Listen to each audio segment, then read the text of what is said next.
paparan Konsul Jenderal RRI di Cape Town, Afrika Selatan, Bapak Aji. Masing-masing saya berikan durasi 20 hingga 25 menit. Setelah itu kita akan berdiskusi melalui tanya jawab. Bapak Ibu yang akan mengajukan pertanyaan dapat disampaikan langsung pada saat sesi tanya jawab nanti, atau dapat juga menuliskan pada kolom chat Zoom pada saat paparan berlangsung. Kegiatan diskusi kita akan berlangsung hingga kurang lebih pukul 3 sore nanti. Baik, langsung saja saya persilakan PLT Deputi Bidang Dukungan Kebijakan Pemerintahan, Bapak Muhammad Iqbal, untuk memberikan sambutan dan membuka diskusi diplomasi kuliner Nusantara, tantangan dan peluang bagi Indonesia. Silakan Bapak. Baik, terima kasih Pak Samsam. Assalamualaikum warahmatullahi wabarakatuh. Selamat siang, salam sejahtera dan salam sehat untuk semuanya. Pertama-tama saya ucapkan terima kasih kepada Pak William Wongso dan juga Pak Aji, Konjen Afrika Selatan, yang telah berkenan hadir untuk menyampaikan paparan dan diskusi terkait dengan diplomasi kuliner Nusantara, peluang dan tantangan bagi Indonesia. Diskusi ini sangat menyenangkan sekali buat saya, terutama, dan teman-teman semua, karena ini adalah sebuah sudut pandang yang berbeda, Pak William Wongso dan Pak Haji. Biasanya kita sangat serius sekali pada hal-hal yang hubungannya dengan pemerintahan, tapi ternyata ada sisi lain dari sesuatu yang berbeda, dan ini juga sangat penting karena berhubungan dengan gastrodiplomasi atau diplomasi kuliner. Kita ketahui bahwa ada dua sudut pandang. Yang pertama adalah makanan sebagai kendaraan diplomasi untuk memenangkan hati dan pikiran orang lain. Ini nanti Pak William Wongso tentunya bisa menjelaskan secara filosofis, Pak, kenapa ini kok bisa mengikat ke orang lain, Pak. Kemudian yang kedua ada strategi diplomasi Indonesia untuk mempromosikan kekayaan kuliner Nusantara kepada dunia. Makanan telah menjadi bagian dari catatan sejarah diplomasi para pemimpin negara.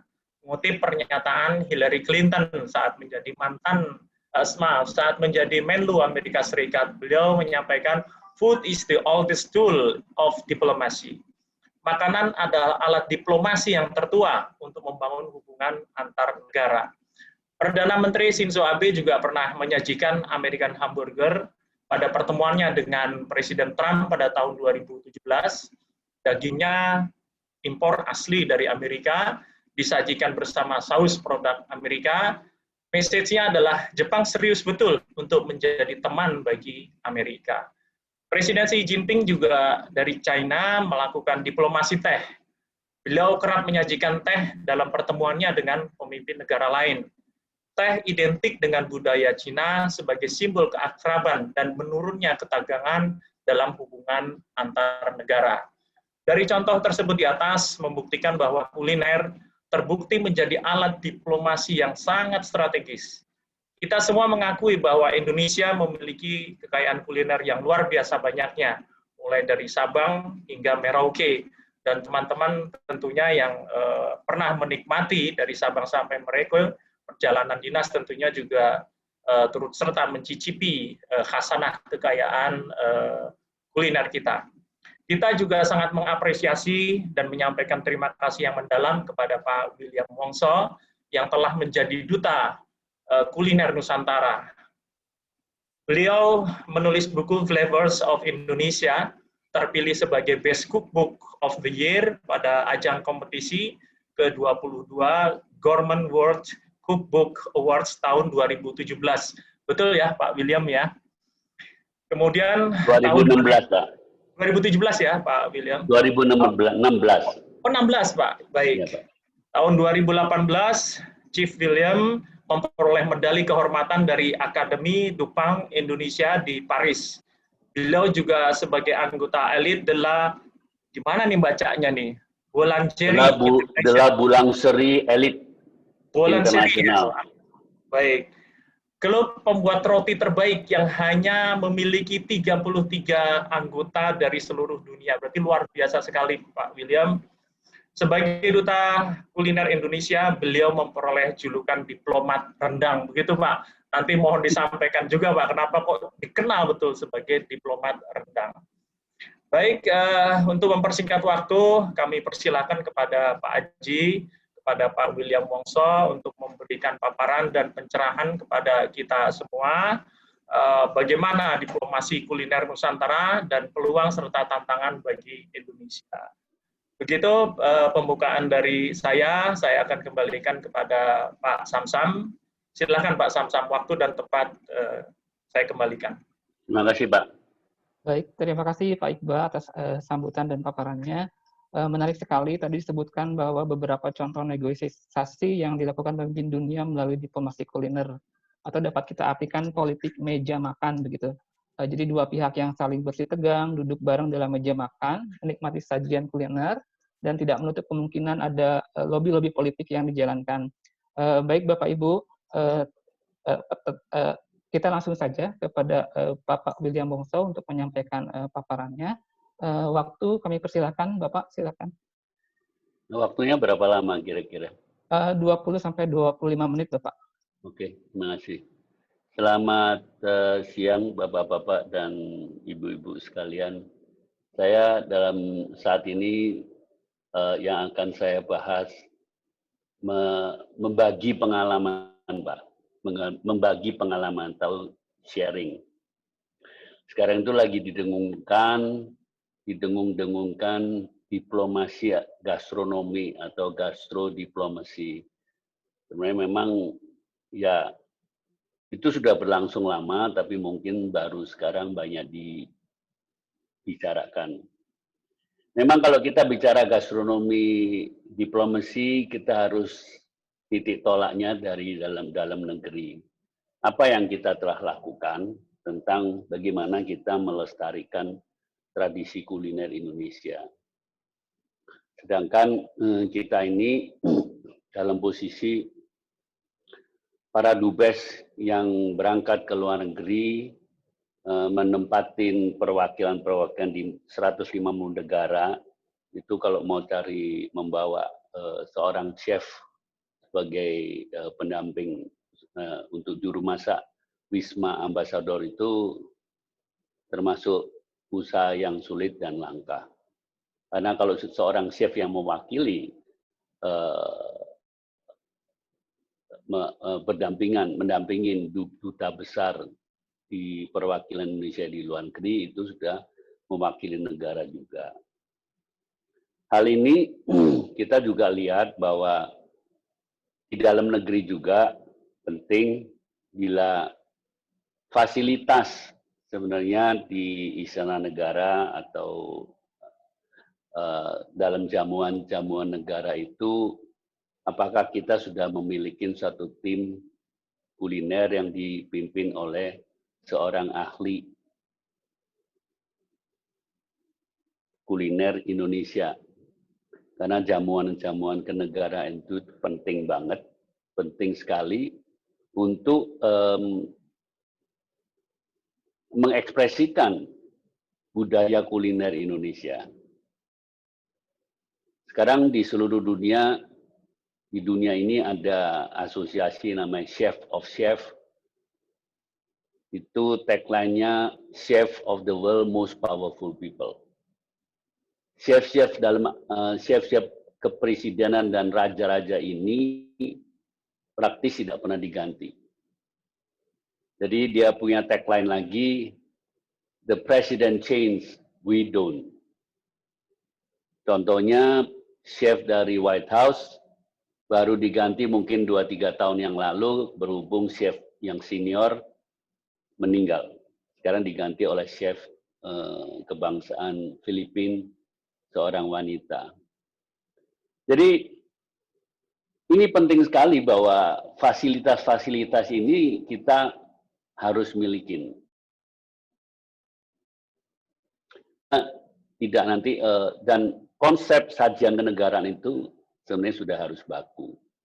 Ini di dalam negeri. Memang ceritanya panjang karena terus terang saja kita juga pelatihan dan pendidikan kuliner tradisional atau pengenalan budaya kuliner Indonesia yang begitu ragamnya, mungkin paling ragam di dunia ini tidak masuk benar-benar ke sekolah-sekolah sampai misalnya sekolah boga, SMK.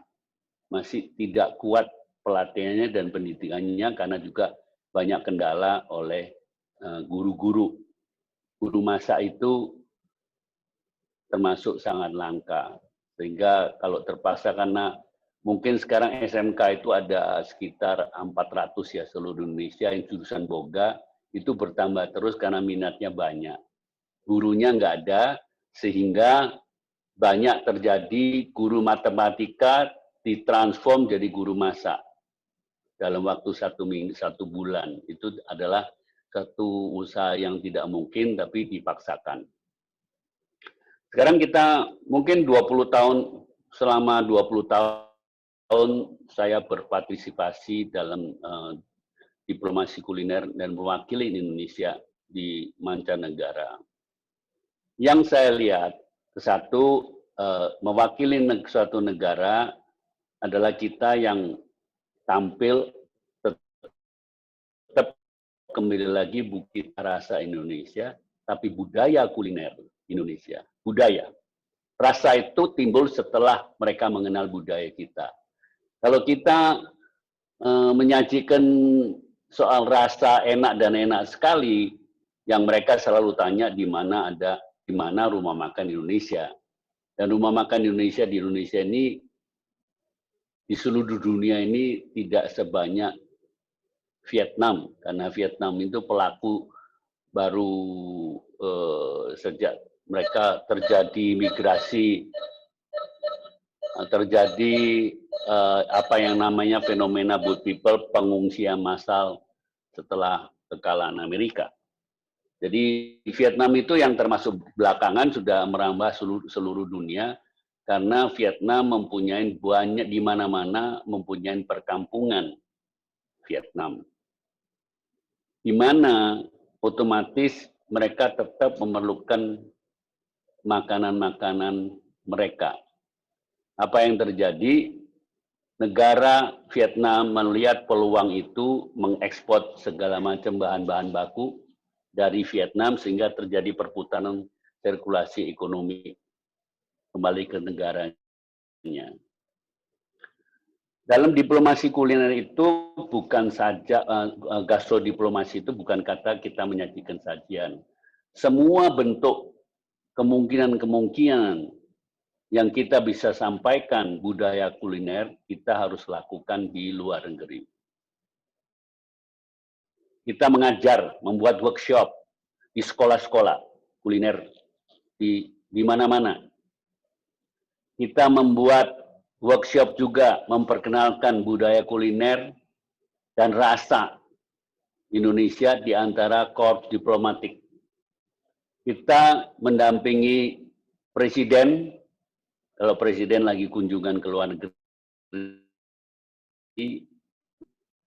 budaya makan Indonesia dalam satu sajian internasional dengan sekali lagi cita rasanya Indonesia menggunakan bahan-bahan lokal. Nah itu yang selama ini saya alamin. Setiap kali ada kepentingan jamuan di masing-masing kedutaan besar, itu juga sudah ada pakemnya. Sajian apa? Di duta besar itu kalau menyajikan menyajikan format resepsinya, kalau enggak 17 Agustus, Lebaran open house, VVIP, menjamu menteri atau presiden di situ hanya cuma 15 orang, resepsi dengan hanya menyajikan kudapan, resepsi menyajikan prasmanan. Ini apa yang harus dilakukan agar semuanya itu bisa berlangsung dengan baik. Nah, pakem-pakem itu juga kita masih belum memiliki, sehingga setiap dubes melakukan semuanya sesuai dengan nalar dan kapasitas masing-masing. Ini berbeda kalau saya ambil contoh dengan duta besar perwakilan Korea di seluruh dunia. Satu, perangkat makan standar semua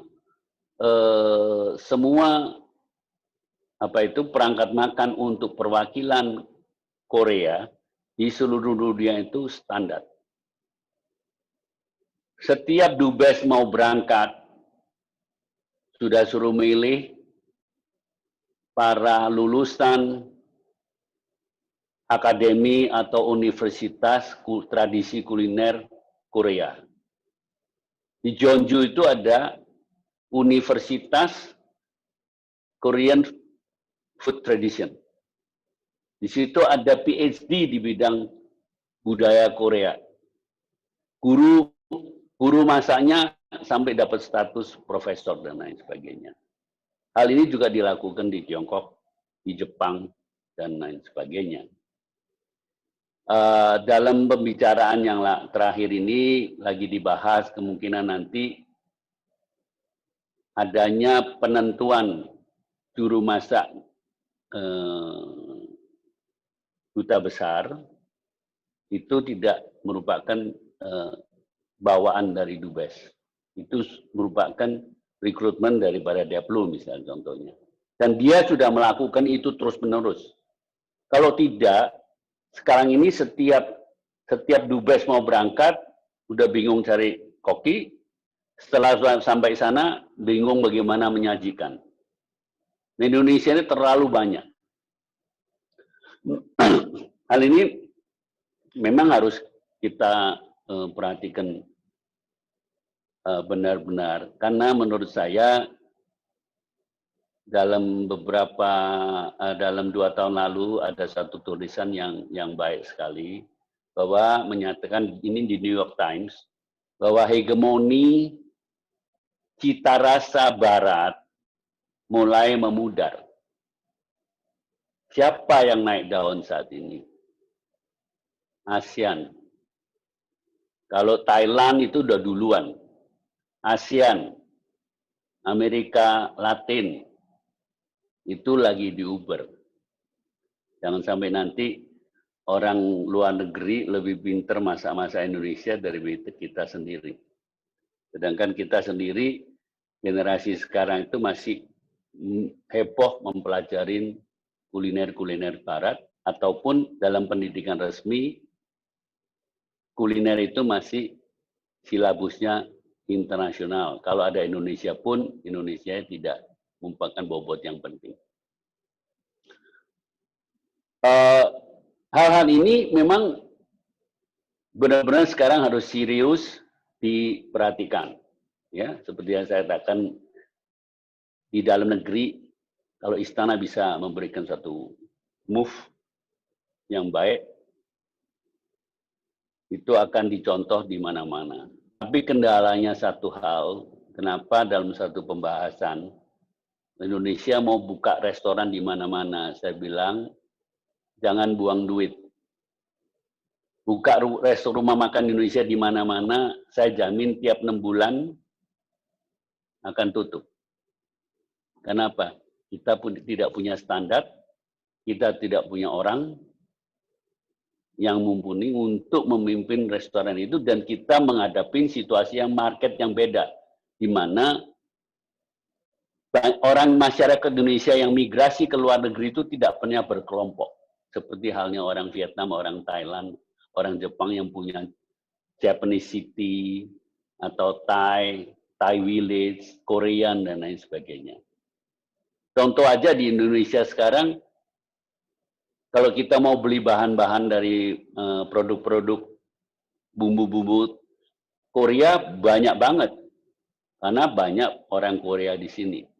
Dan rumah makan Korea sangat berkembang, yang dimiliki oleh orang Korea.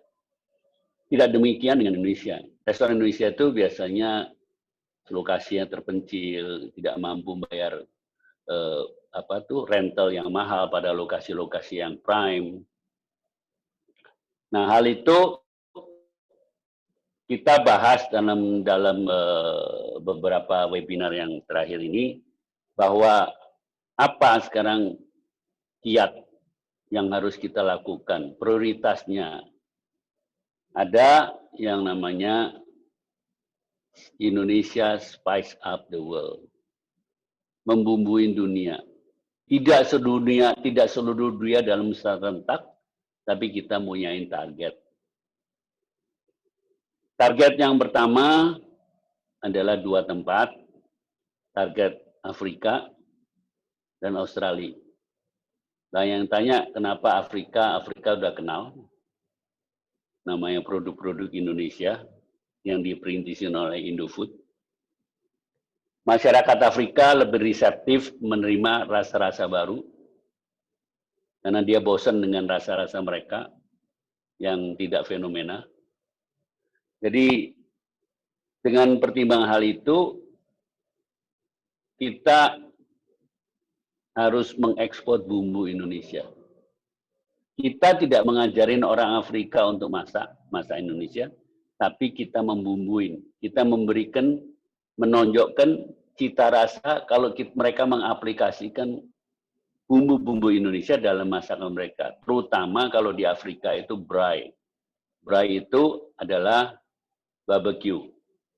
Segala macam daging-daging yang ada di Afrika, kalau di bumbu Indonesia dipanggang, itu mereka bisa terkaget-kaget rasanya. Karena selama ini bumbu mereka adalah bumbu kering.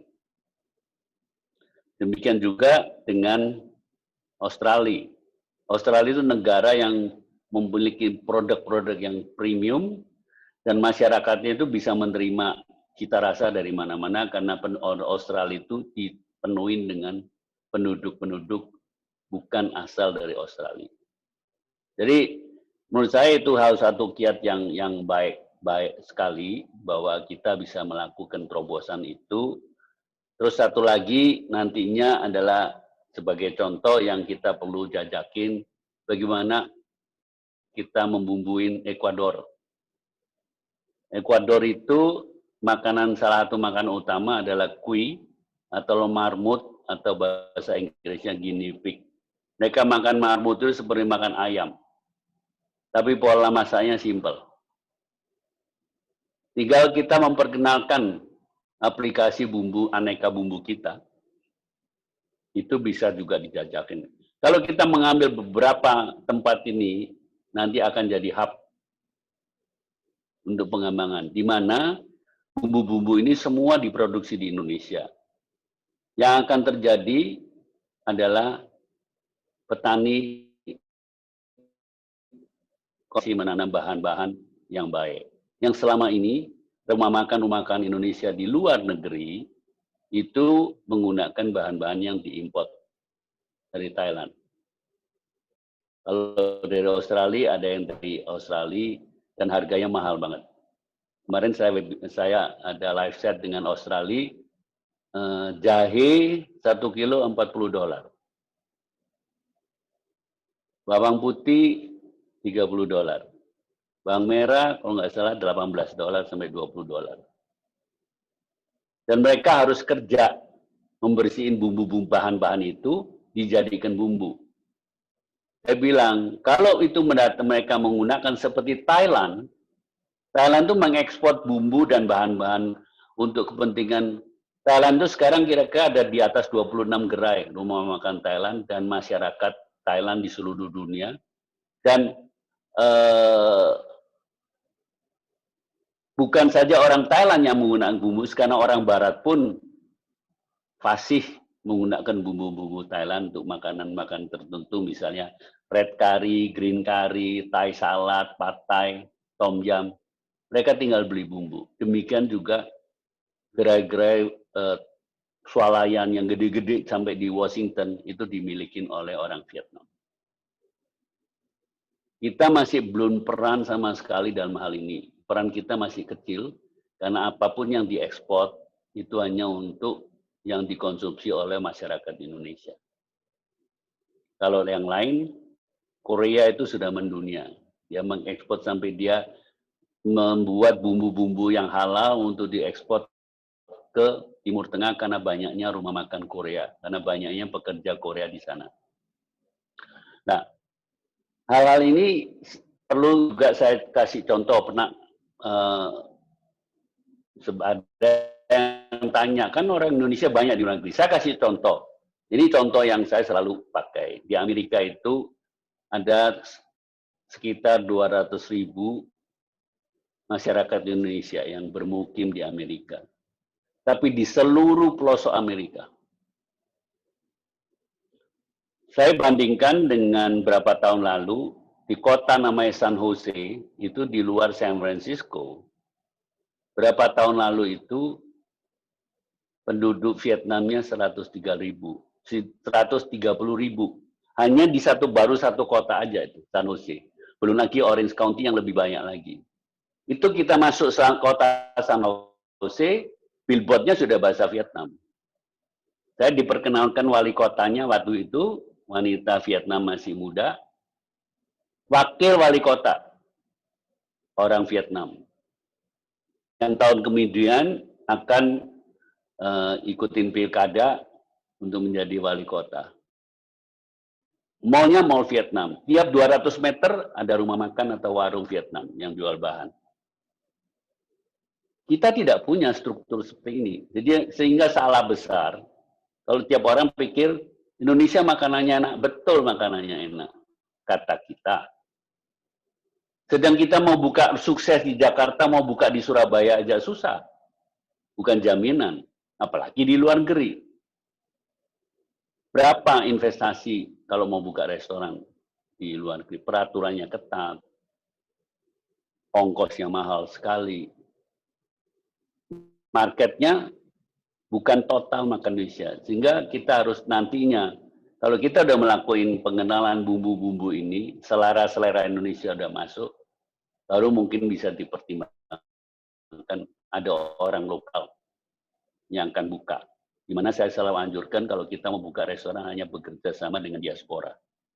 Meng-upskill diaspora yang baik. Dan itu pun harus sangat selektif. Dari kunci yang untuk di luar negeri buat saya, selama saya melakukan gastrodiplomasi, saya selalu membawa bumbu dari Indonesia. Kenapa? Karena saya orang Indonesia. Saya tidak akan menyajikan rasa yang enggak karu-karuan. Saya mau menyajikan makanan yang otentik. Karena lewat Google mereka hanya satu hal yang mereka masyarakat di seluruh dunia nggak bisa Google adalah rasa. Jadi kita memperkenalkan rasa otentik Indonesia itu seperti apa. Saya dikatakan misalnya diplomasi rendang, bukan sebenarnya. Saya memperkenalkan rendang kira-kira udah cukup lama dalam forum-forum Indonesia itu untuk mencari perhatian. Karena kompleksitas fenomena rendang itu harus ditampilkan. Tidak ada masakan yang kompleks prosesnya seperti rendang gitu. Ya. Jadi hal-hal seperti ini apa itu? Maaf Pak ya, saya buka pintu sebentar ya Pak. 1 menit, 1 menit.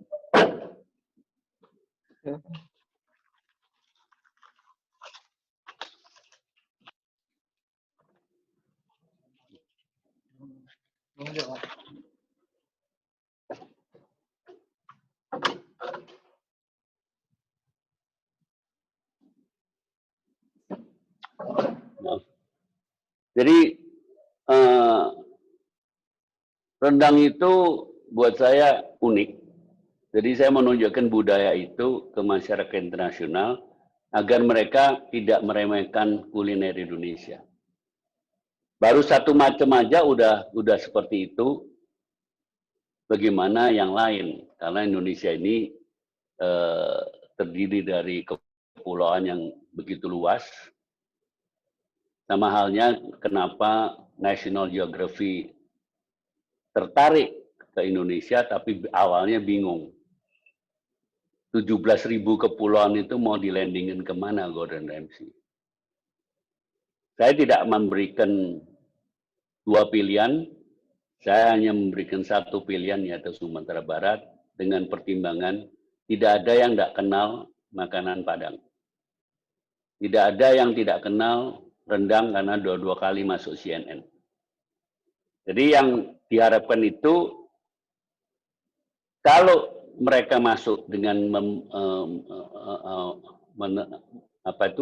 mengalami suatu budaya kuliner yang fenomena, mereka akan sangat respect dengan Indonesia.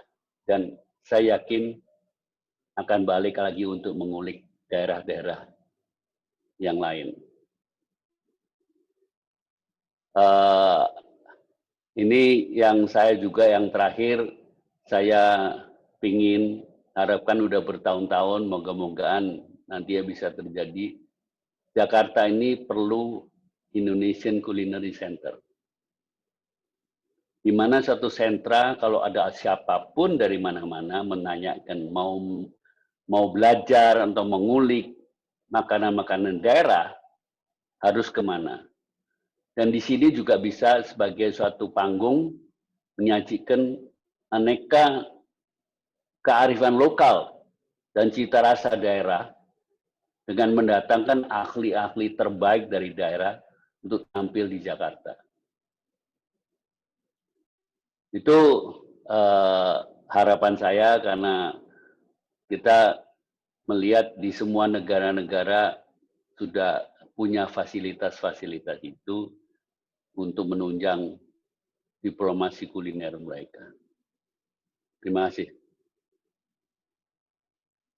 Baik, terima kasih Pak William atas paparannya. Suatu pengalaman yang luar biasa Bapak bagikan kepada kami. Jadi betul Indonesia ini merupakan negara yang kaya akan makanan, mempunyai cita rasa yang unik karena dia kaya akan rempah dan sangat aromatik. Tapi Pak William tadi menyampaikan bahwa begitu banyak permasalahan yang dihadapi oleh Indonesia, terutama dalam mengenalkan kuliner Indonesia ke mata dunia. Masih jauh dari negara-negara Asia lainnya seperti Vietnam, Thailand, bahkan mungkin Malaysia. Terima kasih Pak William. Baik Bapak Ibu, selanjutnya kita akan mendengarkan paparan atau presentasi dari narasumber kita. Ini dari Pak Muhammad Silas Parwito, langsung dari Cape Town, Afrika Selatan. Halo Pak Aji.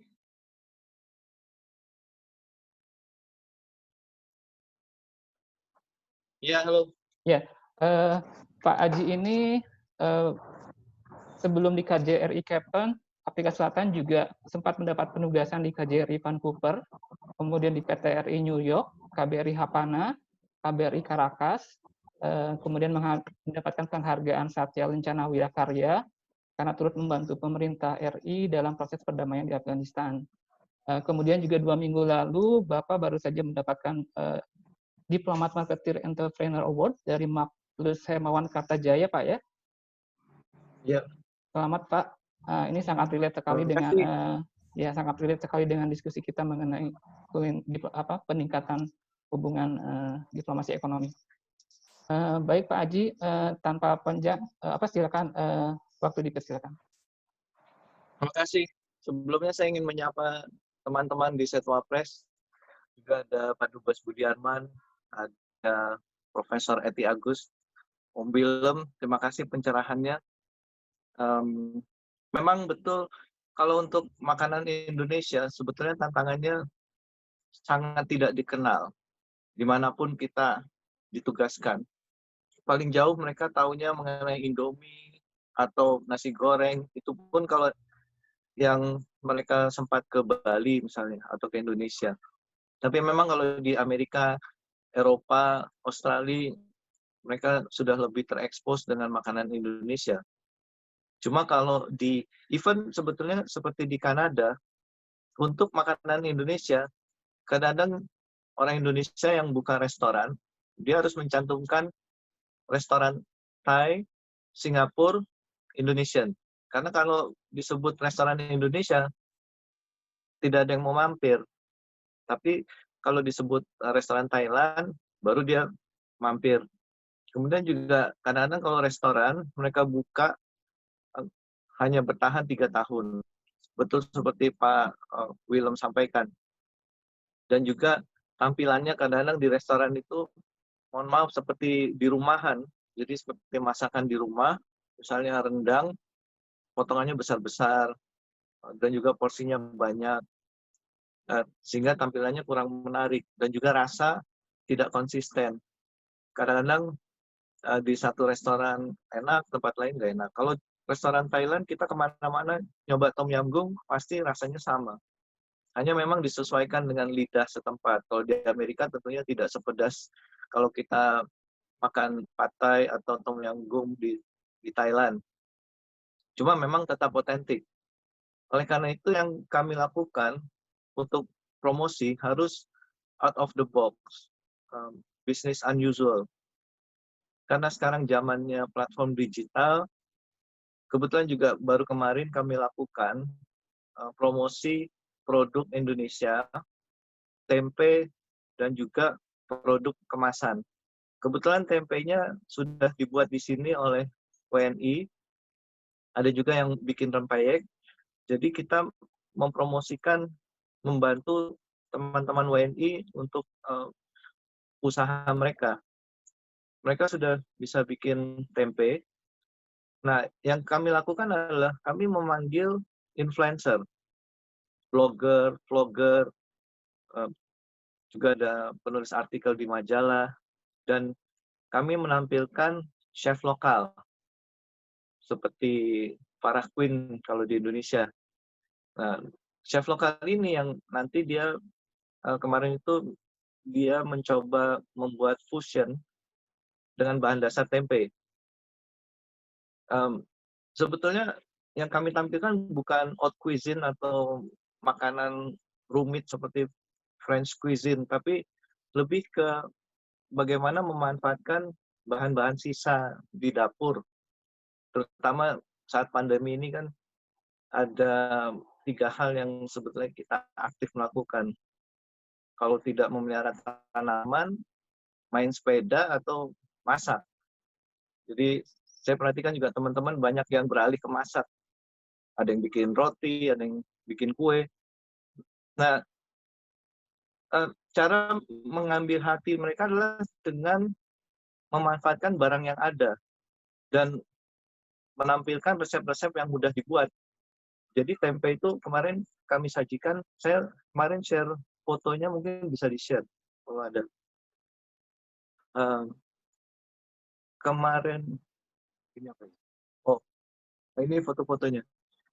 Jadi kalau yang makanan Indonesianya, bagaimana kita tampilkan, bentar, ini kreasi dari chef kita. Jadi saya menampilkan 2 chef Indonesia dan chef setempat. Untuk chef Indonesia, makanannya yang otentik, kita ramu antara Indomie dengan tempe. Bagaimana? Kalau yang tempenya tempe mendoan dan juga membuat sate tempe. Karena di sini memang terkenal seperti Om Willem sampaikan, mereka senang sekali braai, barbecue. Cuma barbecue itu kan lebih ke daging. Kalau sate tempe sebagai salah satu pilihan untuk vegan, menarik buat mereka, dan biasanya mereka hanya dibumbui oleh bumbu barbecue aja sih. Nah, dari yang chef Indonesia ini, kita bikin juga fusion makanan Indomie dicampur dengan daging ostrich, daging kasuari. Sebenarnya dagingnya lean, ya, tidak terlalu banyak fat. Karena mungkin kebanyakan lari, jadi dia nggak terlalu banyak fat. Tapi pilihan untuk teman-teman yang suka daging, tapi tidak terlalu khawatir dengan fatnya. Nah, ini blogger, ini dia Indomie ostrich-nya. Di kita, jadi buat mereka menarik. Kemudian untuk yang chef setempat, dia membuat pilihan tempenya ini dibikin seperti tapas, bar snack. Dan juga sebetulnya tempe bisa dipotong kecil-kecil, dibuat seperti krutong, roti kecil-kecil yang ada di salad. Nah, ini yang sebetulnya menarik buat mereka. Jadi bagaimana bahan di rumah, Indomie bisa di sini sudah mudah didapat, kemudian juga tempe bisa dibeli di sini, sehingga mereka bisa memasak di rumah. Kalau teman-teman ada yang mau tanya, bisa langsung silakan. Nah, sebetulnya kalau di Afrika budaya makan mereka banyak terinspirasi juga dari Indonesia. Di sini ada namanya boboti. Kalau saya perhatikan ternyata itu hampir sama seperti bobotok. Memang ternyata bobotok dari Indonesia. Hanya mereka di sini bedanya hampir seperti pastel panggang karena lebih ke ada dagingnya. Kalau di kita kan beda bobotoknya. Dan juga mereka mengenal pisang. Bukan banan. Kalau bahasa Belandanya kan banan. Nah, mereka lebih memilih pisang daripada banan untuk pisang. Nah, ini mereka menampilkan bar snack-nya dari tempe.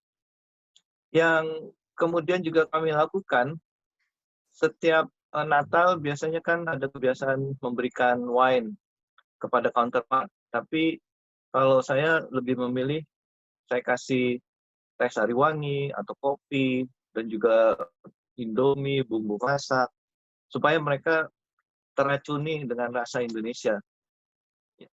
Selain itu juga ada kelas memasak yang secara online, sehingga bisa lebih meluaskan jangkauan untuk peminatnya.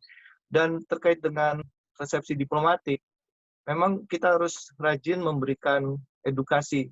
Kadang-kadang mereka salah makan. Misalnya begini, saya pernah ketemu dengan tamu asing, dia sedang makan lemper. Terus saya tanya, enak nggak lempernya? Enak sih, cuma daunnya agak aneh katanya. The leaf taste a little bit weird. Jadi rupanya daunnya dimakan. Dan juga kadang-kadang kita taruh asinan dengan cendol, itu kuahnya dicampur. Dia makan asinan tapi pakai kuah cendol. Jadi memang kita harus lebih sering memberikan pengajaran ke mereka. Dan kuliner terkait dengan diplomasi juga ada betulnya. Kadang-kadang dipolitisir juga. Pernah kita waktu itu melarang impor paha ayam dari Amerika.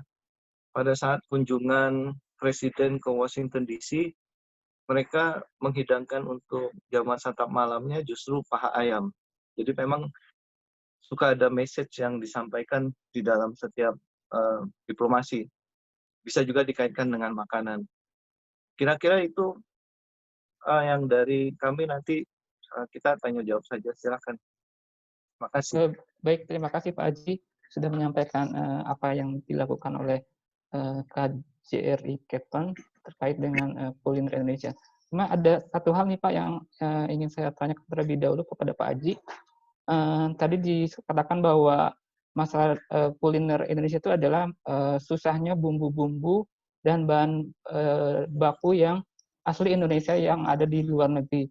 Nah, di Capton sendiri Pak, dengan kegiatan kuliner seperti itu, apakah bumbu-bumbunya asli Indonesia atau gimana Pak Haji?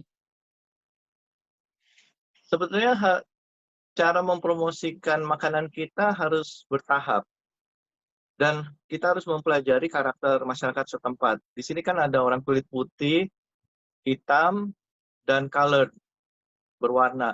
Kalau yang colored sebetulnya percampuran pernikahan keturunan Indonesia atau dengan bangsa lain, atau dengan Afrika. Jadi ada 3 kelompok. Masing-masing selera makannya beda. Tapi secara umum yang saya perhatikan, mereka maunya yang praktis. Kurang avanturir sebetulnya. Jadi kalau tempe itu kadang-kadang cuma dikasih di sandwich, dikasih bumbu barbecue, ya udah selesai. Kalau disuruh agak ribet sedikit bikin sambal goreng tempe misalnya, nggak mau mereka. Tergantung karakternya. Nah, caranya juga, tapi untuk yang orang Cape Malay, keturunan Indonesia, mereka lebih avanturir. Mereka suka sambal juga, tapi tentunya disesuaikan dengan selera mereka. Jadi harus bertahap antara rasa mereka dibikin fusion, baru setelah mereka tertarik, baru kita sajikan yang otentik. Memang tantangannya belum ada restoran Indonesia, bumbu-bumbu juga susah, apalagi yang asli. Untuk gula merah, kita pakai gula merah dari Thailand, tapi rasanya kurang manis, kurang nendang. Kecap juga ada dari Singapura malah. Jadi masih agak sulit sebetulnya. Nah ini saya sedang mencoba mendatangkan bebek selamat karena rupanya ada orang kaya di sini, dia pernah ke Semarang, dia ketagihan dengan bebek. Nah kita mau coba nih apakah bebek diterima di masyarakat Cape Town. Doakan saja mudah-mudahan ada restoran Indonesia. Saya sebenarnya mau nitipkan menu Indonesia di restoran bebek itu. Ya paling enggak saya sendiri bisa merasakan bebek lah di sini. Iya, Pak. Bebek di sana emang nggak ada ya, Pak ya? Nggak ada. Ya saya nggak tahu mereka senang apa enggak. Tapi kalau melihat mereka senang kudu, antelope, apa tuh zebra aja dimakan kok. Saya rasa mereka juga bisa lah terima bebek. Masa zebra dimakan bebek nggak mau? Luar biasa. Baik Pak Haji. Terima kasih Pak Haji. Baik Bapak Ibu yang terhormat, tadi sudah kita dengarkan paparan dari kedua narasumber yang luar biasa. Banyak hal-hal baru yang kita peroleh. Baik untuk sesi tanya jawab akan saya buka. Bapak Ibu yang akan mengajukan pertanyaan, silakan menyebutkan nama dan instansi dari mana. Untuk sesi ini saya berikan kesempatan untuk 3 penanya terlebih dahulu. Silakan, Bapak Ibu.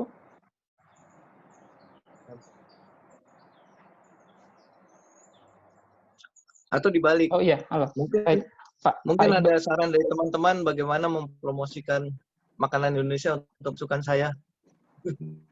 Iya Pak Haji, itu nanti akan kita bahas di sesi pertanyaan. Akan banyak pertanyaan seperti itu, semoga Pak Haji. Baik, ya baik penanya pertama, saya berikan kesempatan Pak Muhammad Iqbal, silakan Bapak.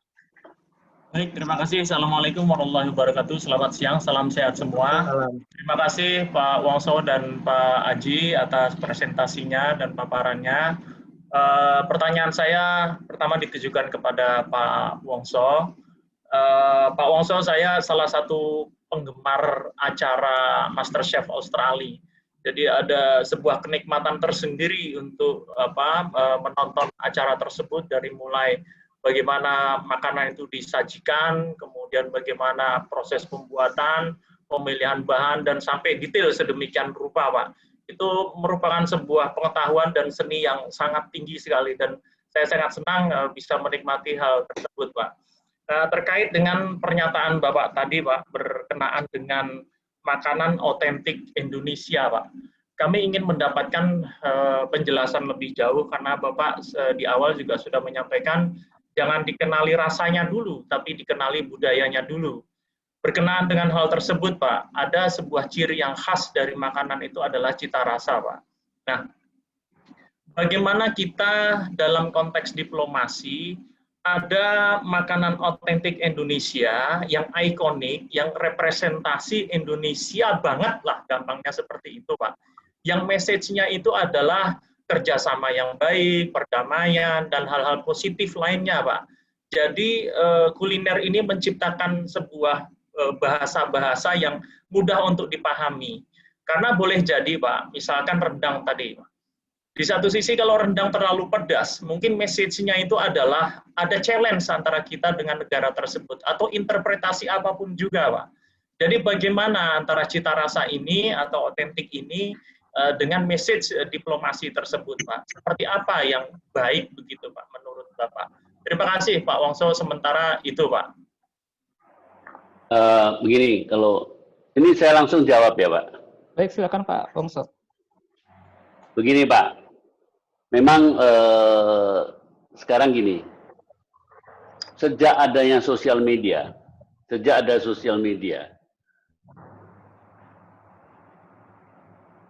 praktis misalnya contohnya Instagram itu 60% soal makanan. Dan di dunia sekarang itu bukan seperti sebelum adanya sosmed. Orang itu karena lihat gambar, membuat mereka timbul naluri untuk coba. Apa yang terjadi sekarang itu di banyak negara yang banyak kunjungan wisatanya, termasuk Vietnam, termasuk Thailand. Kalau dulu orang datang ke sana, tour, city tour, sekarang mereka melakukan juga food tour, local food tour, belusuan. Di Vietnam itu kita tinggal di Gonceng, bayar $65, diajak belusuan ke gang-gang yang mungkin kita lihat di buku nggak ada. Selama 4 jam, hanya untuk mencoba makanan-makanan itu.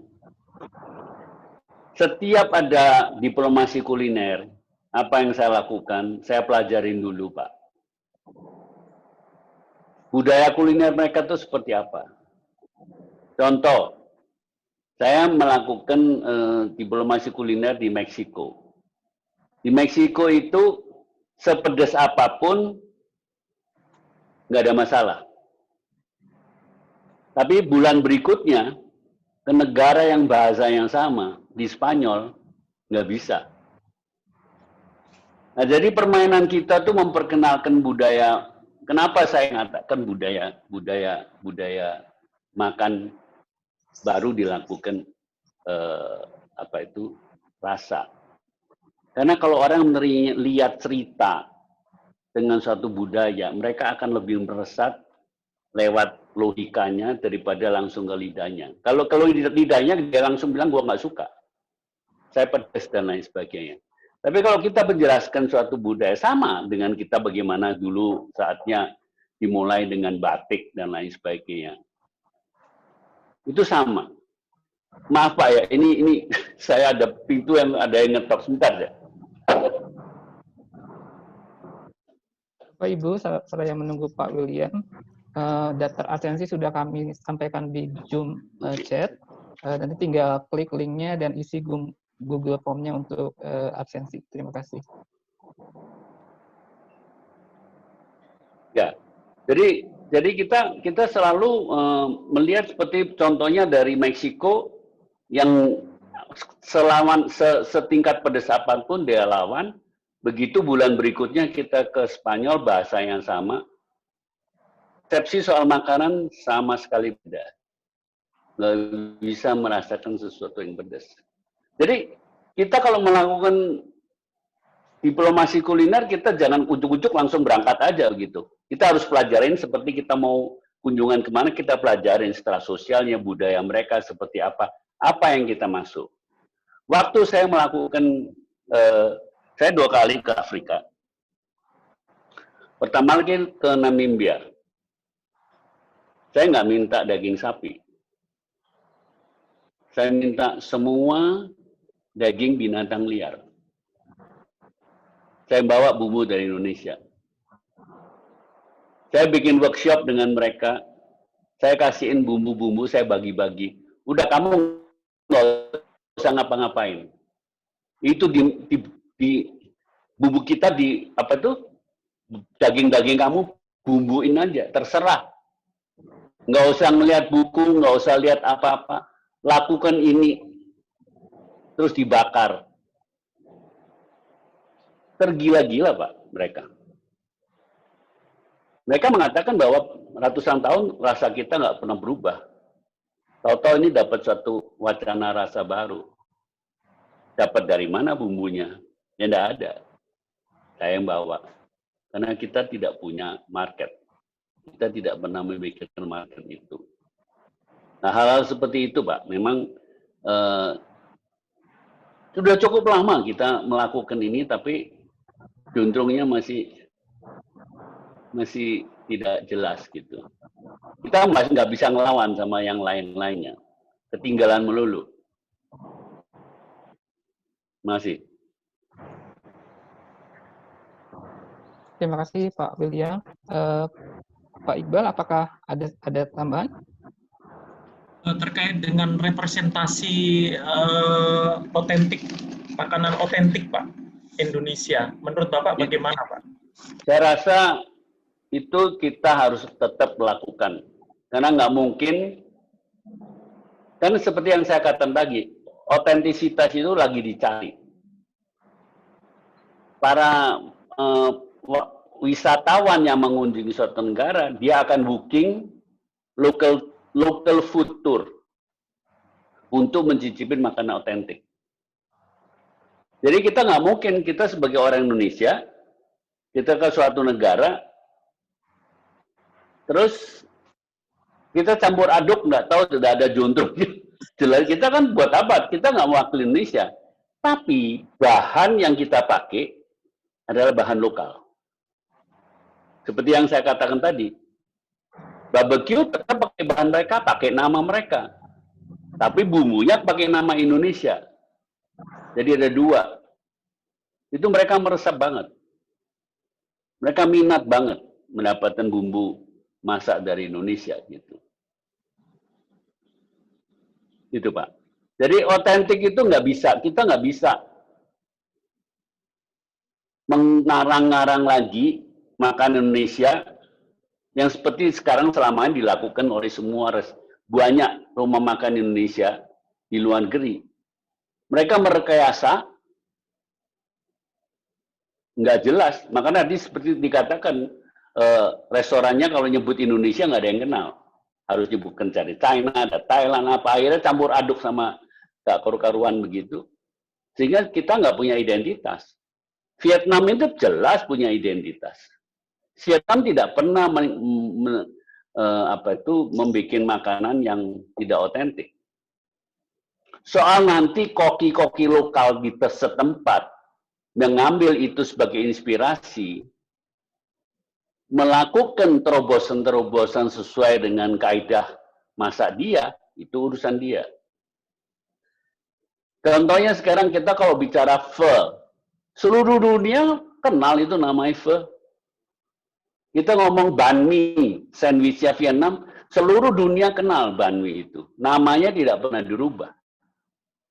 Kita di Indonesia sering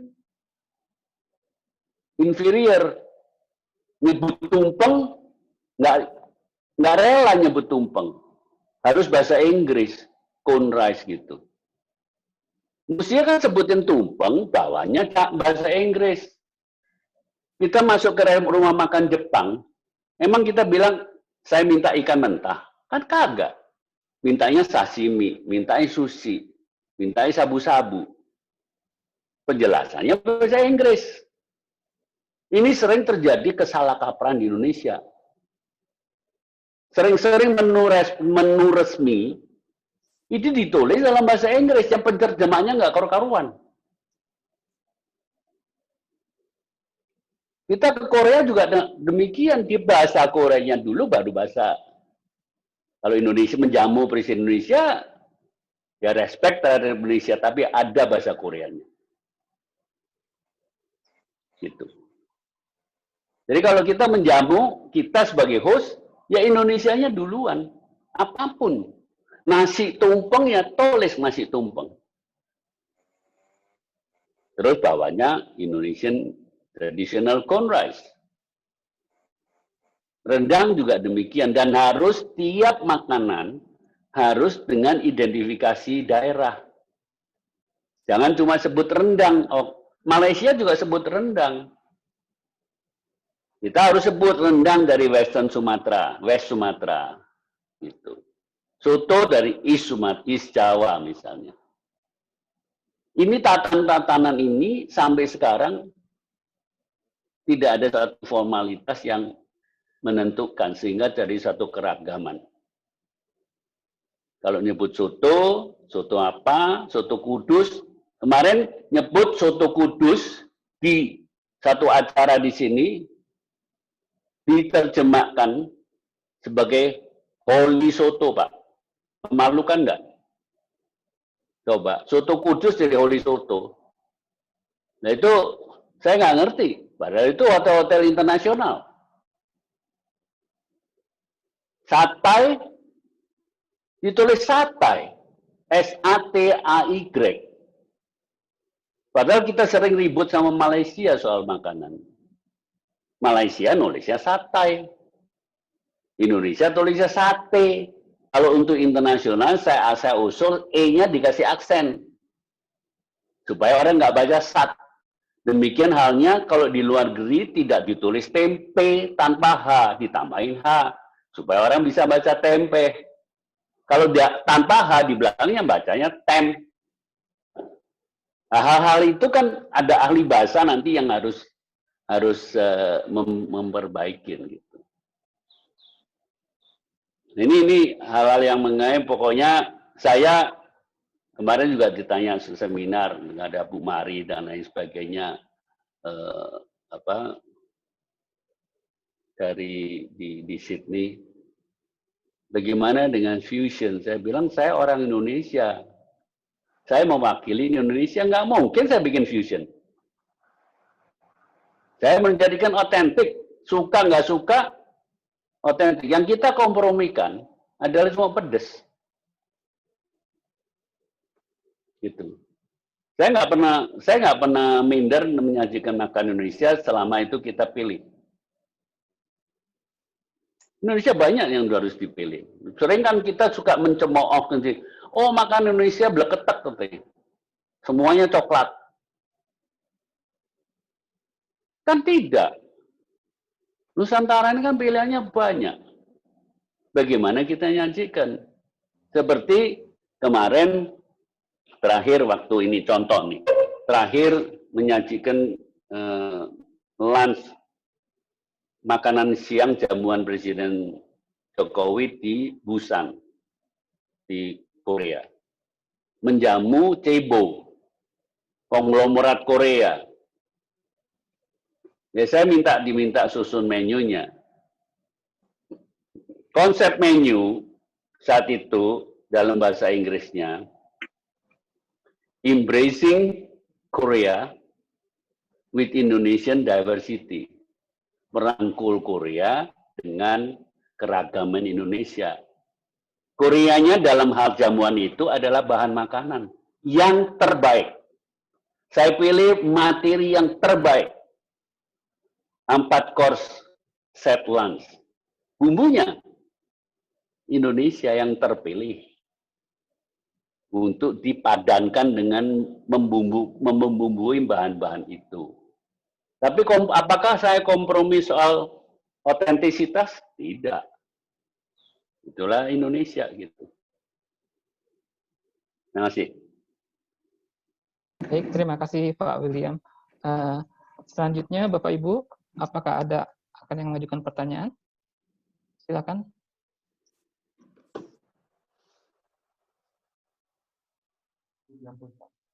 Bu Tiapul, silakan Ibu. Terima kasih buat kesempatan yang diberikan bagi saya. Saya tadi pagi mendapatkan video dari teman tentang ada pabrik Indomie di Afrika, di Ethiopia, di Addis Ababa. Saya agak surprise juga, ternyata Indonesia juga sudah mencoba untuk menanamkan investasinya di Afrika. Itu makanan fast food yang mungkin tadi seperti yang disampaikan Pak Aji, bahwa mereka itu lebih senang yang langsung siap saji, mereka campur ke roti langsung jadi. Nah, Indomie itu pun kan begitu ya, dicemplungin langsung jadi. Sebenarnya kalau masalah bumbu jadi, saya pikir juga sudah banyak produk Indofood ya. Kalau kita pergi ke supermarket, kemudian atau pergi ke toko-toko itu ya, sebenarnya sudah ada yang jadi bumbu soto, bumbu rendang gitu ya. Cuman memang seperti apa yang dikatakan oleh Pak William Wongso juga, bahwa kita tidak punya standar rasa. Nanti merek apa itu udah berbeda sendiri rasanya. Nah, tetapi apakah mungkin kita membuat standar rasa dengan misalnya untuk membuat rendang seperti ini rasanya, ini bumbunya, ingredientsnya, kemudian memasak gulai seperti ini ingredientsnya. Padahal ya saya mau masak saja, misalnya saya belajar melalui YouTube atau melalui orang yang saya rasa enak masakannya, ketika saya masak sudah berbeda rasa. Gitu. Nah, apakah memang harus seperti itu supaya rasa itu standar baik di Indonesia ataupun di luar negeri? Nah, Kemudian untuk masalah tadi saya awal bahwa ternyata Indonesia juga telah menanamkan modalnya melalui Indomie itu, mungkin di Indonesia kan banyak juga fast food yang seperti itu ya. Mungkin bisa rendang dibikin jadi fast food gitu ya, atau sekarang aja sudah ada bubur ayam fast food juga, tinggal rebus jadi seperti itu, mungkin bisa juga diekspor. Cuman mungkin orang Indonesia kurang berani untuk menanamkan modal di luar negeri, apalagi kalau cuman UMKM, dia harus mengekspor, dia butuh pasti modal yang besar.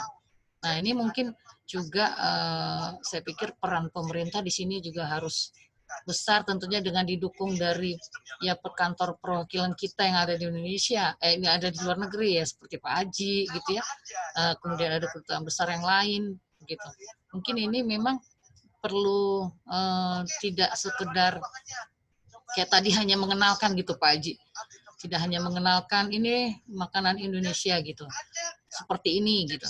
Tetapi mungkin perlu juga mendatangkan sekalian membuat mungkin seperti itu, tidak bisa pabrik tapi apa warung atau rumah makan atau apa yang dipastikan dia bisa berumur panjang, tidak hanya berumur 6 bulan atau berapa gitu. Mungkin itu yang bisa usaha-usaha yang kita lakukan mungkin ya Pak ya, ketika kita mau bahwa makanan Indonesia itu bisa dikenal seperti masakan Thailand, Vietnam dan sebagainya itu Pak. Mungkin itu yang bisa saya share Pak. Terima kasih. Baik, Bu Tia Pus, terima kasih. Pak Haji silakan langsung aja tanggapi pertanyaan Ibu Tia.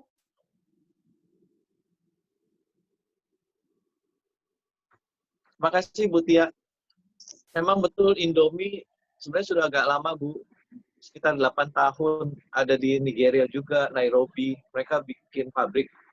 Bahkan kalau kita ke Nairobi, mereka bisa ngotot penduduk Kenya. Indomie itu asli dari Nairobi, bukan Indonesia. Saking terkenalnya di sana, dari kecil sudah Indomie, Bu. Hanya ukurannya memang jumbo, Bu. Oh. Kalau ukuran kita nggak nundang buat mereka. Nah, kalau terkait dengan rasa, memang saya setuju, Bu. Hanya memang tergantung dari pasarnya. Dan modal saya juga setuju.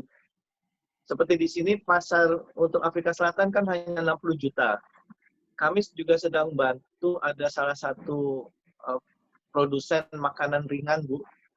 Mungkin sudah kenal produknya Beng Beng, Coki-Coki, Astor. Saya tidak bisa sebut namanya karena belum jadi.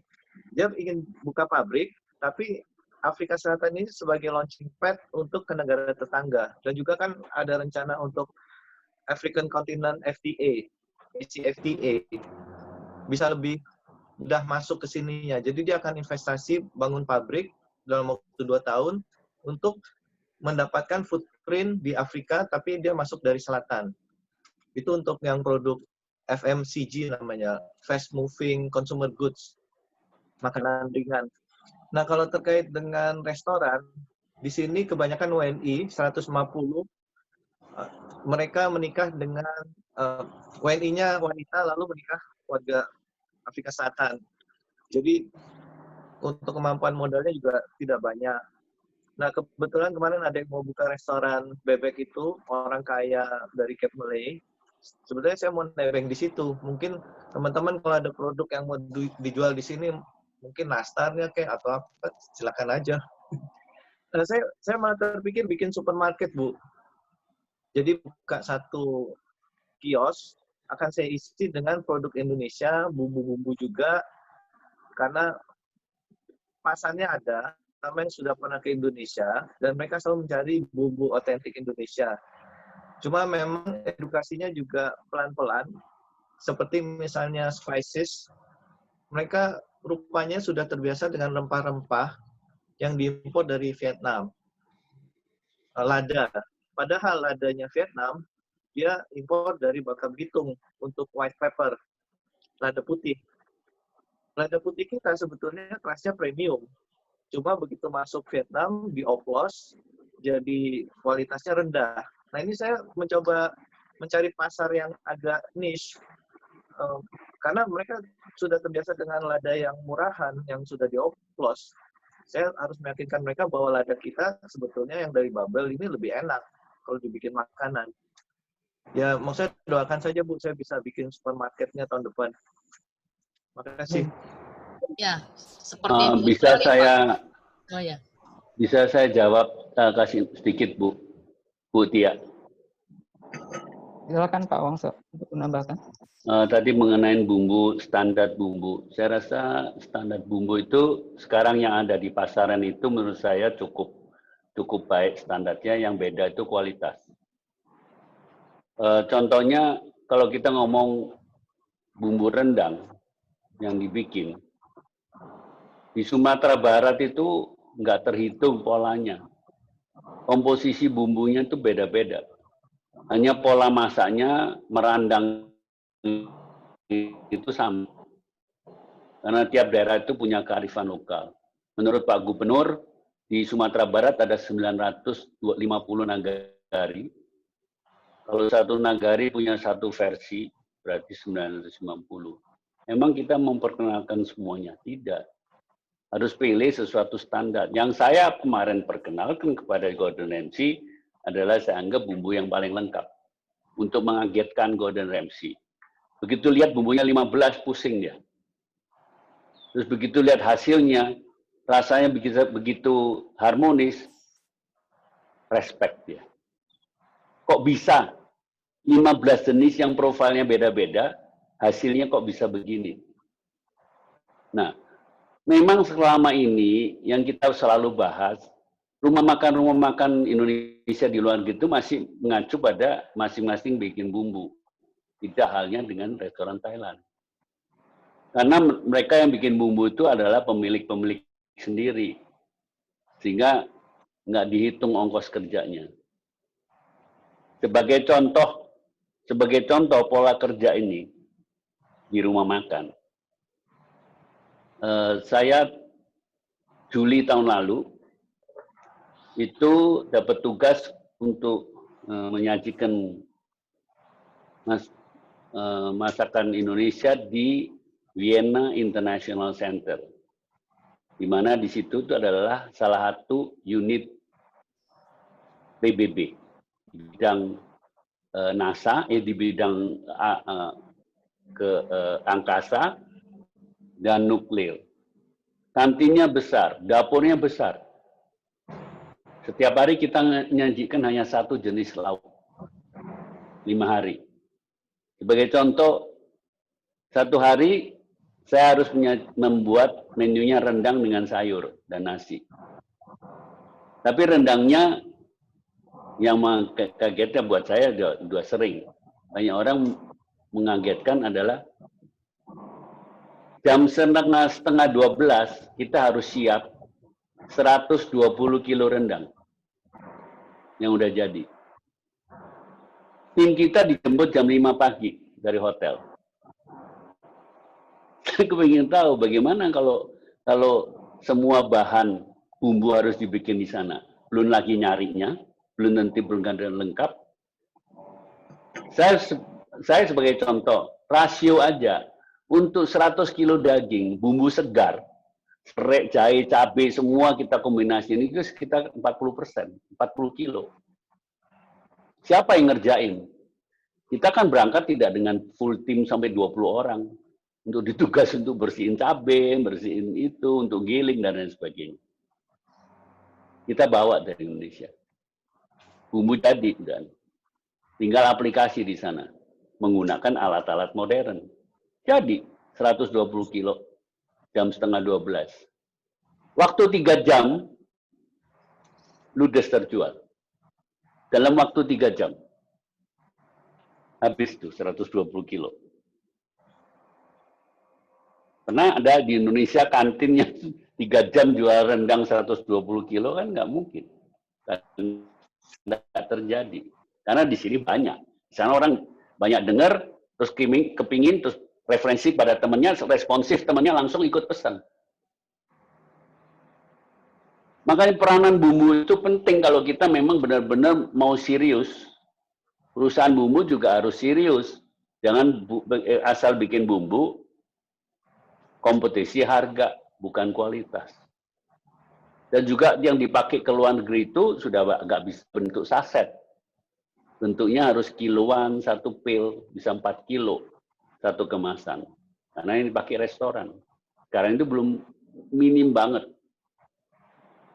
Saya ingat waktu zamannya saya di Garuda, itu kita semua saya kirim bumbu. Termasuk semua airline itu, Singapore Airlines kirim bumbu. Malaysia kirim bumbu. Dan airline-nya, peranan airline-nya penting sekali. Karena airline yang membawa bumbu-bumbu itu ke stasiun-stasiun catering di mana-mana. Karena tidak mungkin catering di Jepang mau bikin bumbunya rendang di sana. Nggak mungkin. Termasuk di Belanda. Di Belanda itu sekali bikin loading untuk satu menu rendang saja, itu 2.500 porsi di industri, itu 250 kilo daging. Semua bahan dikombin 750 kilo termasuk santan. Itu semua datangkan dari Indonesia karena mereka nggak mau mengolah bumbu. Mereka masukkan dari Indonesia, bumbu jadi, dan santan dari Indonesia. Itu yang terbaik buat makanan Indonesia. Itu menurut saya standar itu masing-masing harus bikin standar. Karena memang kita sudah ada standar, bumbu rawon ada. Semua kan banyak bumbu rawon. Tinggal sekarang kita pilih bumbu rawon yang mana. Lain halnya di Korea. Korea kalau kita ke toko bumbu Korea, bahan-bahan Korea, kita lihat bumbu gochujang misalnya. Gochujang itu bumbu sambal, bumbu masak India sambal dari cabai. Itu boxnya semua sama, merah. Hanya labelnya beda. Labelnya dari perusahaan masing-masing. Demikian juga dengan Thailand. Saya waktu di Frankfurt Book Fair, Indonesia saat sebagai guest country, kita kehabisan bumbu, karena di luar perkiraan yang makan 9.000 per hari. Karena restoran yang kita sebagai guest country harus mengolah satu restoran menu Indonesia. Itu yang makan 9.000. Otomatis kehabisan. Akhirnya nyomot juga dari Thailand. Berkarton-karton di gudangnya. Bumbu Thailand. Dipakai di sana. Kita nggak berperan. Kenapa? Yaitu tidak dikenal. Terus tadi Ibu mengatakan UMKM untuk ekspor, saya rasa terlalu dini untuk dibahas karena mereka itu high cost. Karena kalau sampai mereka ekspor, fasilitasnya benar-benar AACCP dan lain sebagainya. Yang kemarin saya usulkan, membumbuin Nusantara. Saling membumbuin. Setiap daerah punya bumbu, beberapa jenis bumbu, memperkenalkan bumbu itu antar daerah. Dulu gitu, sampai nanti mereka bisa cukup kuat, mereka bisa masuk ke ini production sampai ke ekspor, itu setelahnya. Market di Indonesia ini gede. Indonesia Timur itu masakannya juga itu aja gitu. Kalau kita bisa perkenalkan bumbu dari Aceh yang sudah jadi, tinggal mereka masak, kita ajarin aja aplikasinya. Itu kan di suatu bidang yang selama ini belum dikelola. Sekarang ini di mana-mana kita bisa beli bumbu. Tapi kan untuk orang-orang tertentu saja, apalagi zaman pandemik ini. Lebih baik nyimpen bumbu, belajar bikin bumbu daripada ngelihat resep terus. Kalau ngeresep harus dihitung. Kalau dalam bumbu kita bisa bermain dengan bumbu. Punya bumbu merah, putih, hijau aja udah bisa macam-macam makanan. Jadi tagline-nya sekarang satu bumbu aneka masakan gitu. Itu tentang isu-isu bumbu. Kita nggak usah, Thailand itu tidak pernah memperkenalkan aneka masakan bumbu tom yum, hanya satu. Kalau mau lebih dari itu, datanglah ke Thailand. Karena tiap pengolahnya beda-beda, seperti Ibu tadi katakan. Soto aja, rawon aja dari Jawa Timur ke sampai Jakarta itu, masing-masing punya kepekatan sendiri-sendiri. Gitu. Terima kasih. Baik, terima kasih Pak Haji, Pak Ongkel. Selanjutnya ada Pak Budiarman Bahar. yang akan mengajukan pertanyaan. Silakan Bapak.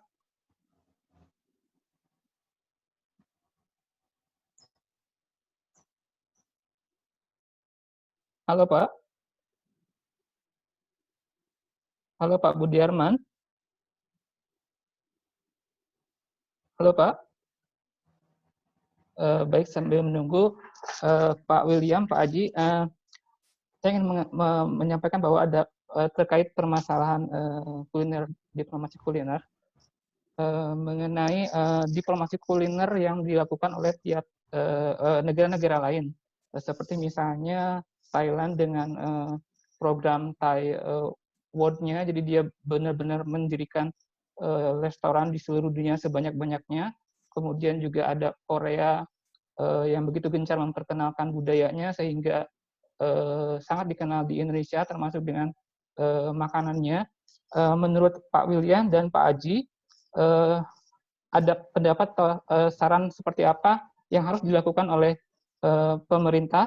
Tidak hanya pemerintah, menurut saya juga harus ada aktor-aktor lain seperti diaspora, masyarakat Indonesia juga yang di luar negeri, kemudian pelaku-pelaku usaha juga harus kita libatkan. Itu seperti apa Pak menurut Pak Aji dan Pak William? Silakan Pak. Silakan Pak Aji. Silakan Pak William. Pak William silakan. Oh belum. Ya. Begini, kita kalau lihat, kita tuh Thailand kita tuh ibaratnya kalau di olahraga tuh udah ketinggalan kemana-mana. Thailand itu sekarang Thailand itu ada lebih dari 26.000 gerai rumah makan. Dan ekspor bahan makanannya udah miliaran dolar. Seperti saya katakan tadi, karena begitu dikenal, bukan orang Thai yang makanan Thailand, orang Amerika pun sering beli bumbu Thailand untuk bikin makanan-makanan Thailand yang gampang. Demikian juga dengan Vietnam. Sehingga kita nggak bisa mengikuti mereka, karena mereka tuh marketnya sudah terbentuk. Berapa dana yang akan disiapkan kita untuk men-challenge hal-hal seperti itu? Di mana yang jelas bukan market orang Indonesia. Karena seperti saya katakan, masyarakat Indonesia ini di seluruh dunia itu sporadis.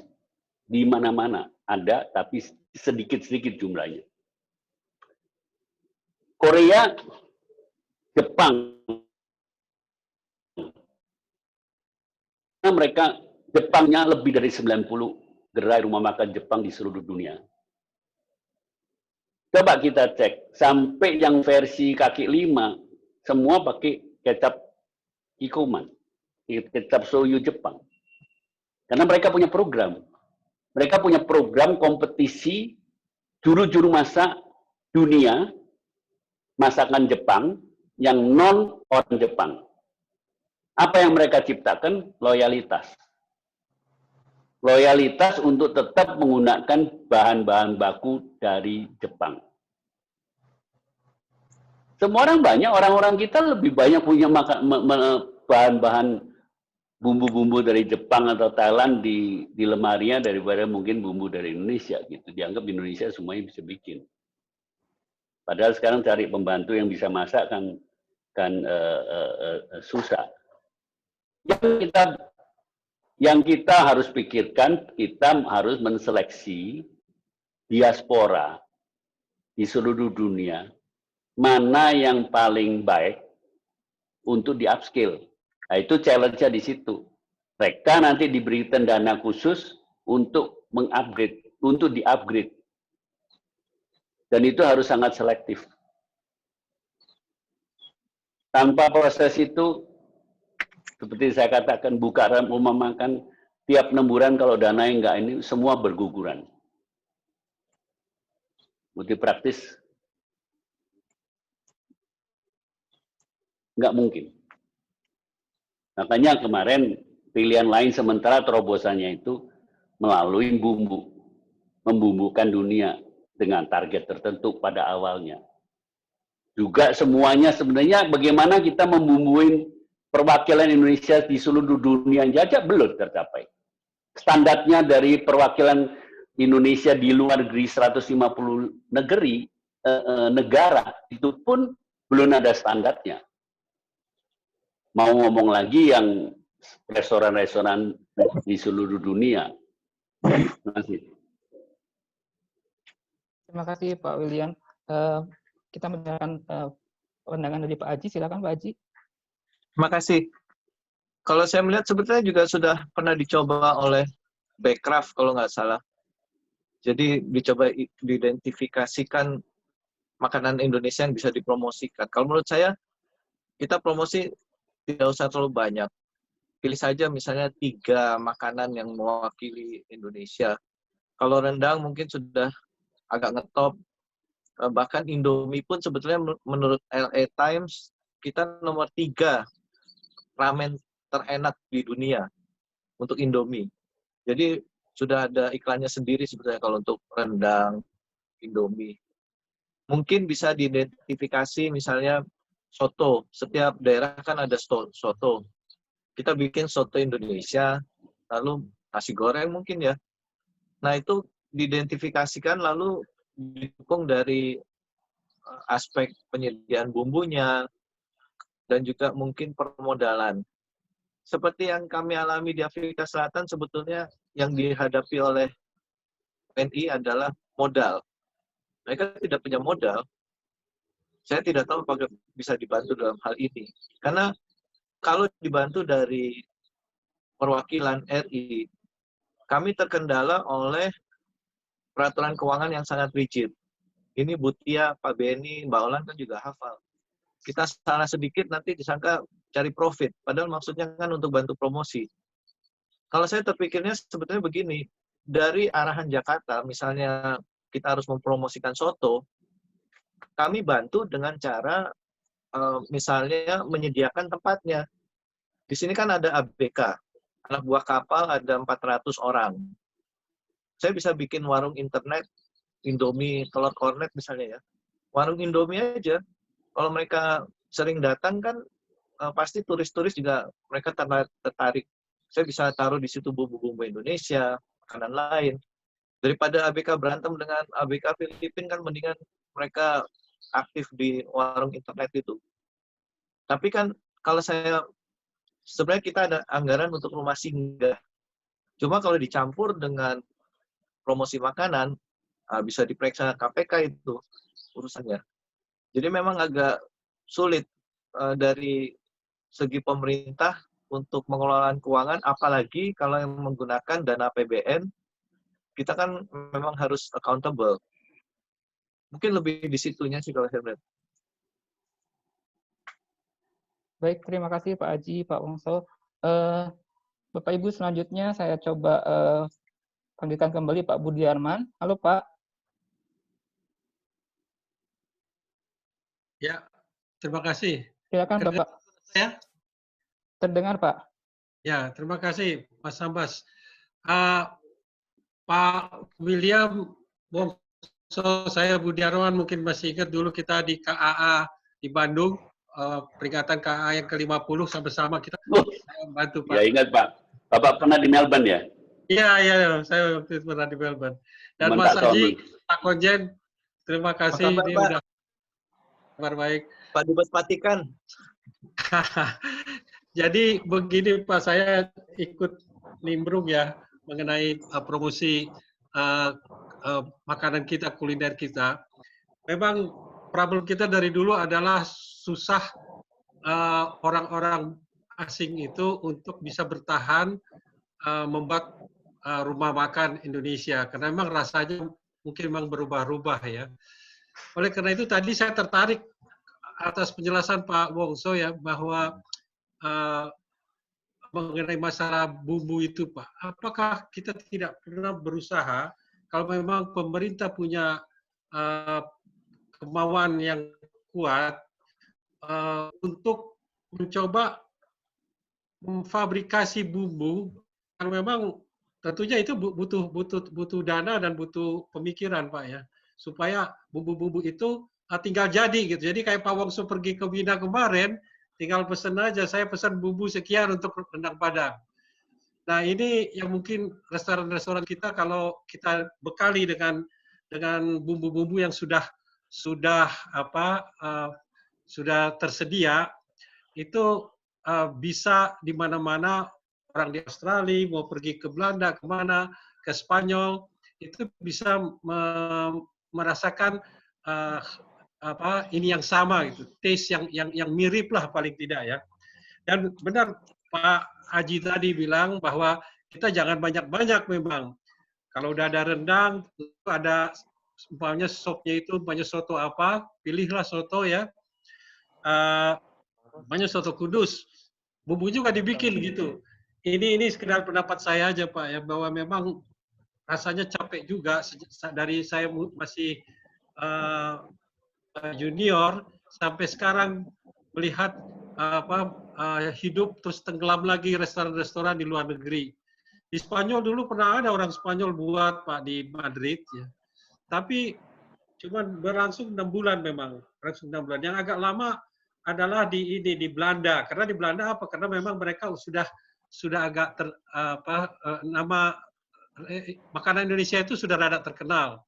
Kalau di Melbourne, beruntungnya teman-teman kita yang bikin restoran di Melbourne adalah banyak mahasiswa Indonesia. Waktu saya di sana saja ada sekitar 9.000 mahasiswa dan ditambah dengan 10.000 residen. Jadi lumayanlah, paling tidak ada 3-4 yang hidup. Tapi untuk yang fine dining ini yang agak berat. Fine dining agak berat. Jadi kalau cuma laku aja asal ada orang Indonesia, saya kira laku. Jadi kayak gitu Pak. Nah, saran saya mungkin ya, Pak Wongso bisa menyarankan kepada pemerintah, lebih bagus kita konsentrasi. Yang pertama itu adalah bagaimana kita bisa ikut semacam festival-festival food di negara-negara besar. Contohnya di Spanyol, di Melbourne itu Pak, itu setiap tahun ada festival makanan Pak. Besar sekali festival makanannya. Saya dulu ingin ikut, tapi saya sudah tahu di tahun terakhir. Dan sayangnya saya tidak dapat budget untuk itu, karena biayanya memang agak besar ya. Dan itu berlangsung kalau nggak salah 2 minggu, 3 minggu itu. Nah, itu di Melbourne. Lalu saya usulkan juga, selain itu kita kerjasama dengan hotel. Nah, ini sebetulnya sesuatu yang bisa kita lakukan lebih mudah menurut saya, karena dulu 10 tahun yang lalu saya kerjasama dengan Crown Hotel Pak Haji ya. Jadi salah satu cara kita kerjasama dengan Crown, kita sediakan ininya, panggil chefnya, lalu buat semacam Indonesian Food Week. Itu yang kita lakukan, dan Crown Hotel itu dulu happy sekali dengan hasil dari bikin Food Week kita itu. Dan saya nggak tahu, kemudian saya sudah pulang, tidak diteruskan lagi. Harusnya ini kalau kita bisa maintain kerjasama dengan hotel-hotel terkenal di negara-negara di luar negeri itu, tiap tahun paling tidak kita mengadakan sekali, itu saya kira perlahan-lahan masakan Indonesia akan lebih dikenal. Tapi syaratnya itu juga barangkali Pak William ya, bahwa kita perlu menyamakan dulu strategi rasanya tadi, gitu. Strategi rasa dan lalu bumbu. Terima kasih, itu saja yang bisa saya sampaikan kali ini. Terima kasih Pak Budiaman. Senang bisa koneksi lagi. Baik, tadi Pak Budiaman menyampaikan masukan pada diskusi kita. Bapak, Pak William, apa ada tanggapan? Ya, ini tadi Pak Budiaman, kita ingat pada tahun 2005, sama-sama menyiapkan KAA di Bandung itu aja sulitnya setengah mati ya Pak ya. Yeah. Dengan dihadirin oleh berapa 25 kepala negara ya, untuk menyajikan makanan Indonesia. Di Bandung itu nggak punya fasilitas sama sekali. Fabrikasi bumbu itu sebenarnya tidak perlu dilakukan oleh pemerintah, Pak. Swasta itu sudah cukup banyak. Tinggal mereka itu yang memperbaiki diri dalam kualitas dan packaging dan market. Jadi semoga nanti kalau dimulai dengan program-program Indonesia Spice Up the World, kita juga tidak menyajikan aneka bumbu sampai sekian puluh macam. Karena saya percaya kalau kita ajarkan aplikasi aja, satu bumbu itu bisa dipakai macam-macam versi masakan. Apalagi kalau kita ngajarkan, kita nggak mungkin mengajarkan orang non-Indonesia untuk masak Indonesia. Dari scratch, lihat resep, dan lain beli bumbu sendiri itu nggak mungkin.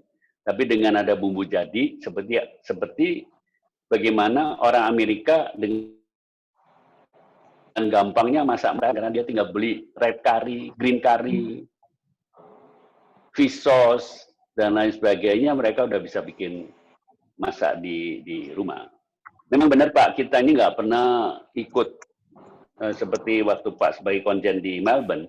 Melbourne Food Festival itu salah satu yang terbaik. Itu berlangsung 1 bulan Pak, kalau nggak salah.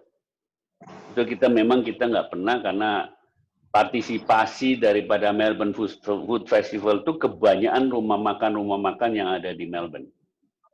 Saya nggak tahu rumah makan Indonesia itu pernah ikut partisipasi. Saya lupa, kalau di Melbourne sekarang ada rumah makan, nggak tahu sudah lama. Bapak mungkin tahu ya, Garam Merica.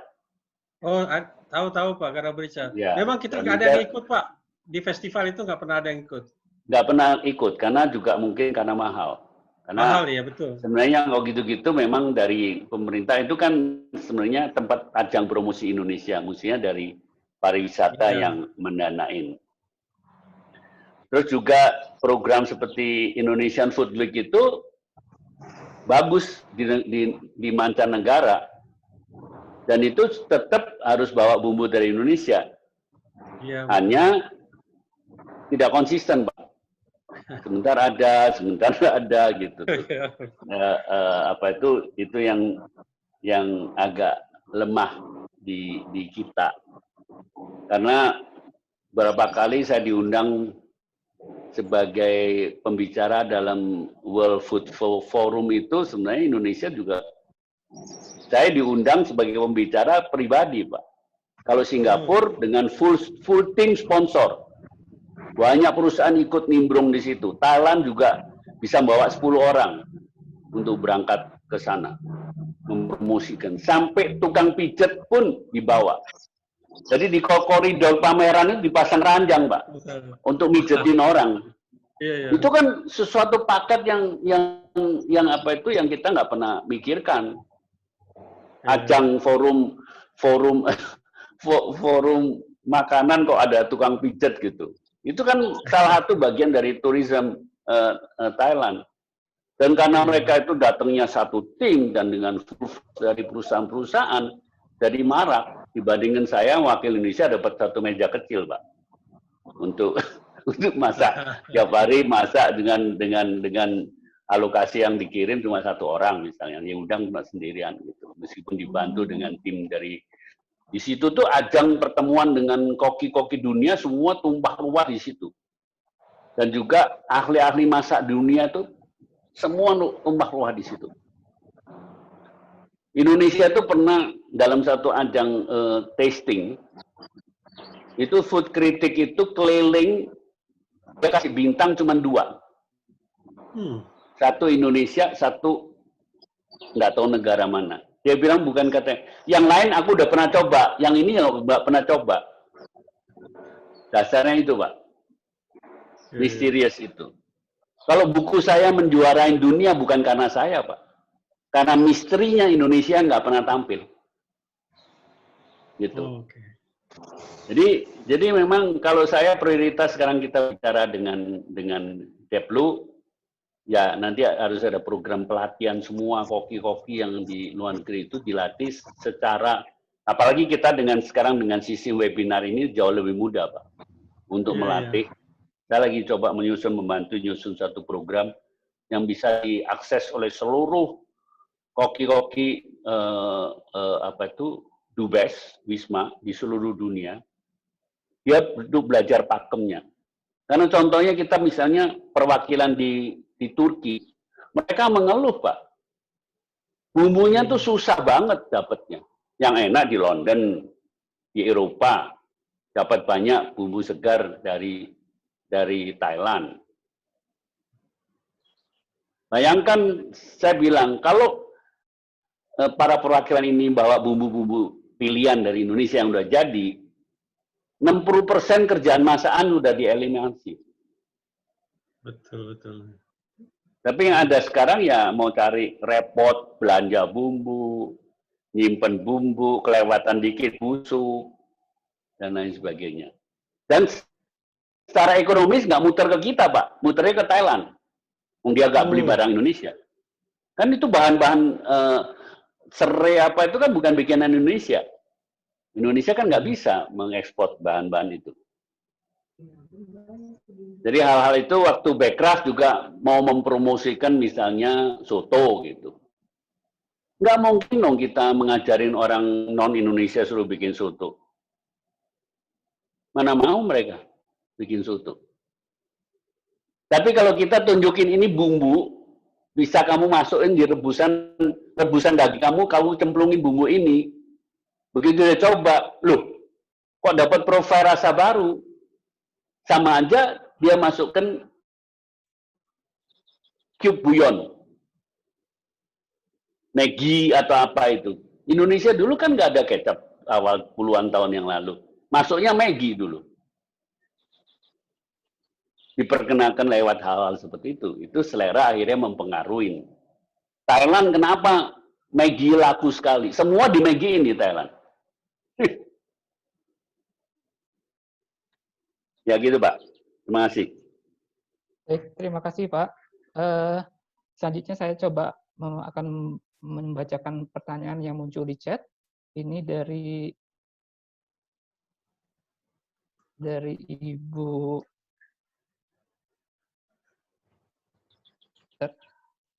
Ibu Yurika, Pak. Ya, ini untuk Pak Aji. Tadi disebutkan bahwa Pak Aji ada produk-produk yang disebutkan diekspor dari Indonesia ke Cape Town, Afrika Selatan. Apakah itu dari PT Mayora Indah? Kemudian apakah mereka berencana untuk membangun pabrik di sana atau sekedar ekspor ya? Kemudian yang pertanyaan kedua, menurut Bapak, apakah produk-produk komersil seperti ini bukan produk kuliner otentik Indonesia, bisa cukup powerful merepresentasikan Indonesia? Atau ini hanya sekedar peluang bisnis gitu Pak? Silakan Pak Aji.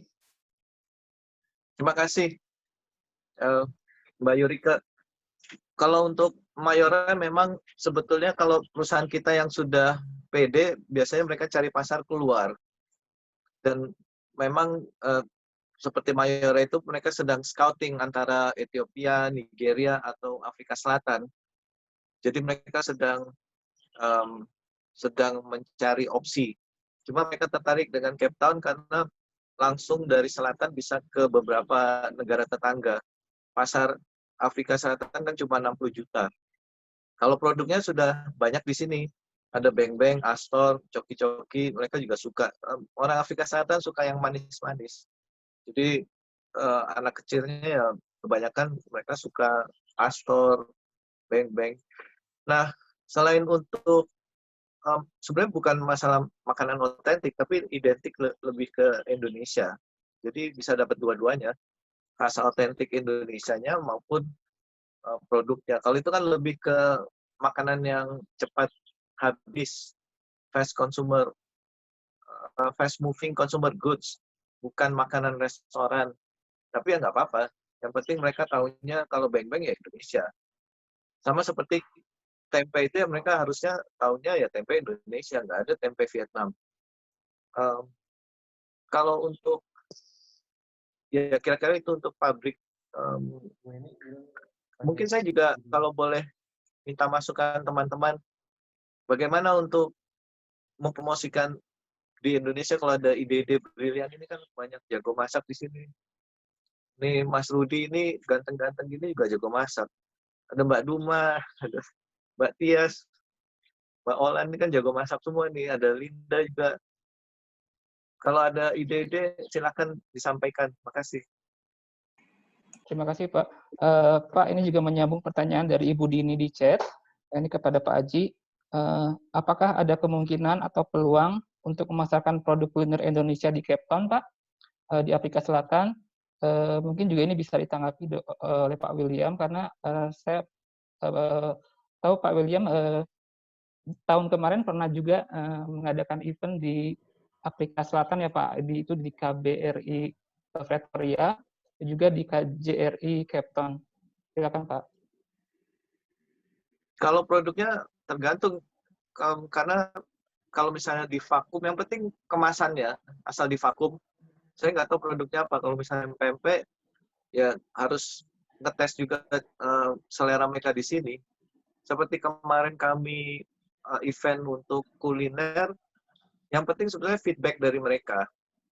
Karena kalau kita cuma menampilkan demo masak kemudian selesai, ya kita nggak tahu sebetulnya responnya bagaimana. Makanya kemarin kan kami mengundang influencer, blogger, supaya kami juga bisa tahu rasa apa yang bisa diterima oleh mereka. Jadi kalau produk Indonesianya mungkin lebih ke kemasan, kemudian juga kalau boleh kami dikasih misalnya harga FOB dalam US dollar. Karena misalnya sarden, kita juga punya pengalengan sarden di Banyuwangi. Tapi tentunya kan harus bisa bersaing dengan harga di sini. Atau misalnya canned pineapple, mereka juga suka. Biasanya untuk dessert. Jadi harganya harus bisa bersaing di sini. Yang jelas kalau teman-teman misalnya ada rencana untuk promosi produk atau ekspor, hubungi saya aja. Maksudnya, insya Allah kami bisa bantu. Tapi ini border belum dibuka masalahnya. Mudah-mudahan border sudah bisa dibuka bulan Februari. Jadi ekspor-impor sudah bisa berjalan. Terima kasih. Terima kasih Pak. Selanjutnya Pak William, apakah ada tanggapan terkait event yang Bapak laksanakan di Afrika Selatan tahun kemarin kalau nggak salah ya Pak? Yang tahun kemarin itu banyak ya saya event untuk bikin workshop di Afrika Selatan, termasuk di Cape Town. Ada 2 tempat, yang satu Lemongrass Halal Life itu Ibu Eci itu sebenarnya dia cukup aktif ya, bisa di salah satu corong untuk memperkenalkan kepada masyarakat lokal. Dan saya lihat juga food journalist itu sangat punya atensi, terutama mereka selalu kepingin tahu hubungan antara Cape Malay dan Indonesia. Dimana kalau saya kuliner di Cape Malay itu banyak didominasi India. Terus ditambah pengaruh mungkin dari mana? Dari Portugal atau dari mana gitu, jadi satu. Ya kita tuh harus punya, kalau apalagi kita cukup beruntung kalau misalnya di Cape Malay ada orang Indonesia yang punya aktivitas di bidang kuliner, apalagi mengajar, itu bisa dipakai sebagai salah satu corong. Tapi juga sebenarnya program itu harus tertata. Buat saya kembali lagi, terutama kalau semua perwakilan Indonesia di 150 negara itu punya satu standar yang baik, semua orang akan tanya. Dan itu juga bisa dipakai untuk memberikan suatu informasi atau hal-hal yang praktis bagaimana untuk mengolah makanan Indonesia dengan baik. Dan saya tahu banyak juga perwakilan Indonesia di mana-mana itu, di sana praktis nggak ada rumah makan Indonesia. Saya nggak tahu apa Pak di Cape Town apakah ada rumah makan Indonesia gitu. Itu saya kurang, makanya itu kurang jelas. Jadi saya yang usulkan nantinya di Afrika itu dibikin barbecue festival untuk memperkenalkan bumbu Indonesia. Dan partisipasi harus diajak para industri pembuat bumbu yang merasa yakin bumbu-bumbunya kualitasnya baik, yang bisa merepresentasikan Indonesia untuk ikut serta. Jadi prinsipnya itu koki mereka, juru masak orang Afrika, memasak masakan mereka, terutama barbecue, kita yang bantu membumbuin bumbu itu. Jadi pola masak apa semua itu adalah mereka, supaya mereka lebih yakin. Kalau kita yang masak, mereka bilang, oh kamu yang masak. Ini kita kasih bumbu ke mereka, kita ajarin aplikasinya saja. Terima kasih. Ya itu yang kami lakukan Pak. Mungkin Ya, Mas Rudi bisa di-share chefnya itu yang kemarin kami tampilkan.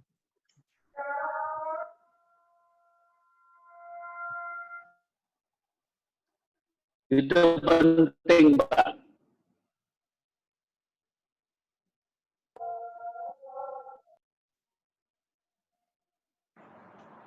Oke.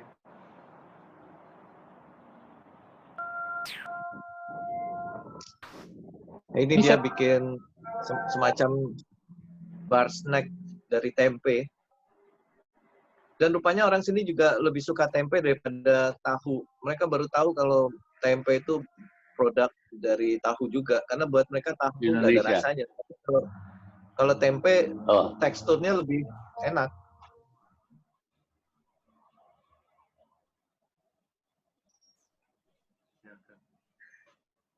baik Pak Aji, Pak Wongso. Ini waktu kita 5 menit menuju pukul 3. Masih ada satu kesempatan untuk satu orang penanya. Bapak Ibu silakan.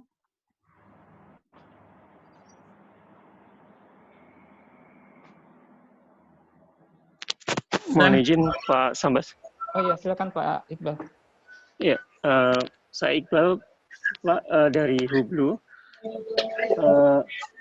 Saya ingin komentar saja Pak. Mungkin apa yang disampaikan Pak William Wongso mengenai bumbu dan tadi bagaimana kita lebih baik melatih bagaimana dengan bahan lokal menggunakan bumbu kita, itu kan akan membuka potensi baru bagi pasar, terutama mungkin di Afrika yang relatif pasar non tradisional kalau dalam ekspor impor kita kan.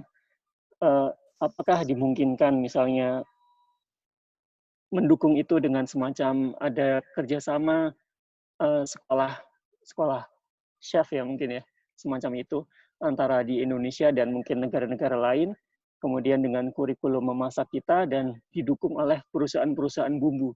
Jadi ada sinergi antara swasta, dunia pendidikan dan pemerintah.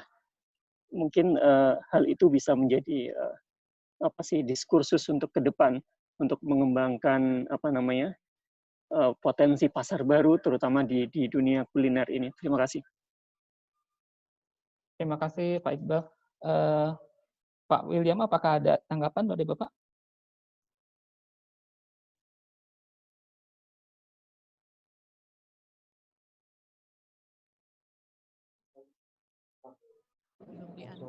itu usaha itu kiat yang paling bagus karena semua kegiatan diplomasi nantinya yang bisa carry over itu justru sekolah-sekolah itu karena sekarang di Amerika pun semua sekolah akademi kuliner sebanyak 1.000 lebih itu banyak sudah mengaplikasikan mengajar masakan kuliner non Afrika dimasukkan ke silabus mereka.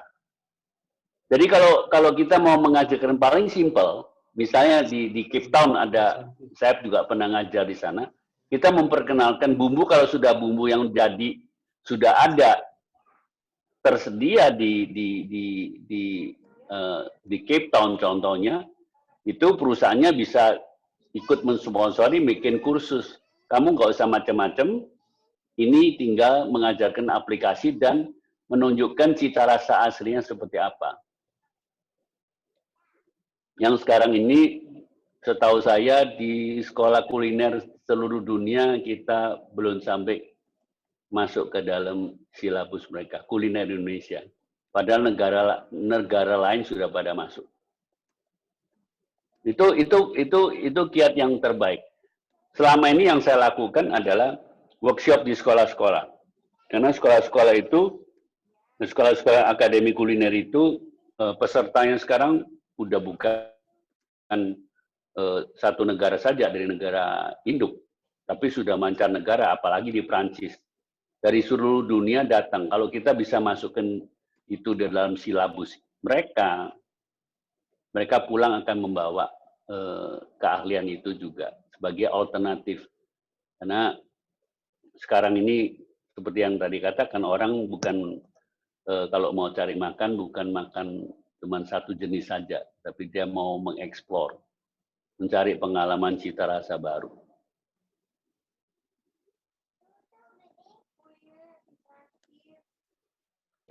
Ya, terima kasih. Baik, terima kasih Pak. Pak Aji ada tanggapan mengenai pernyataan dari Pak Iqbal?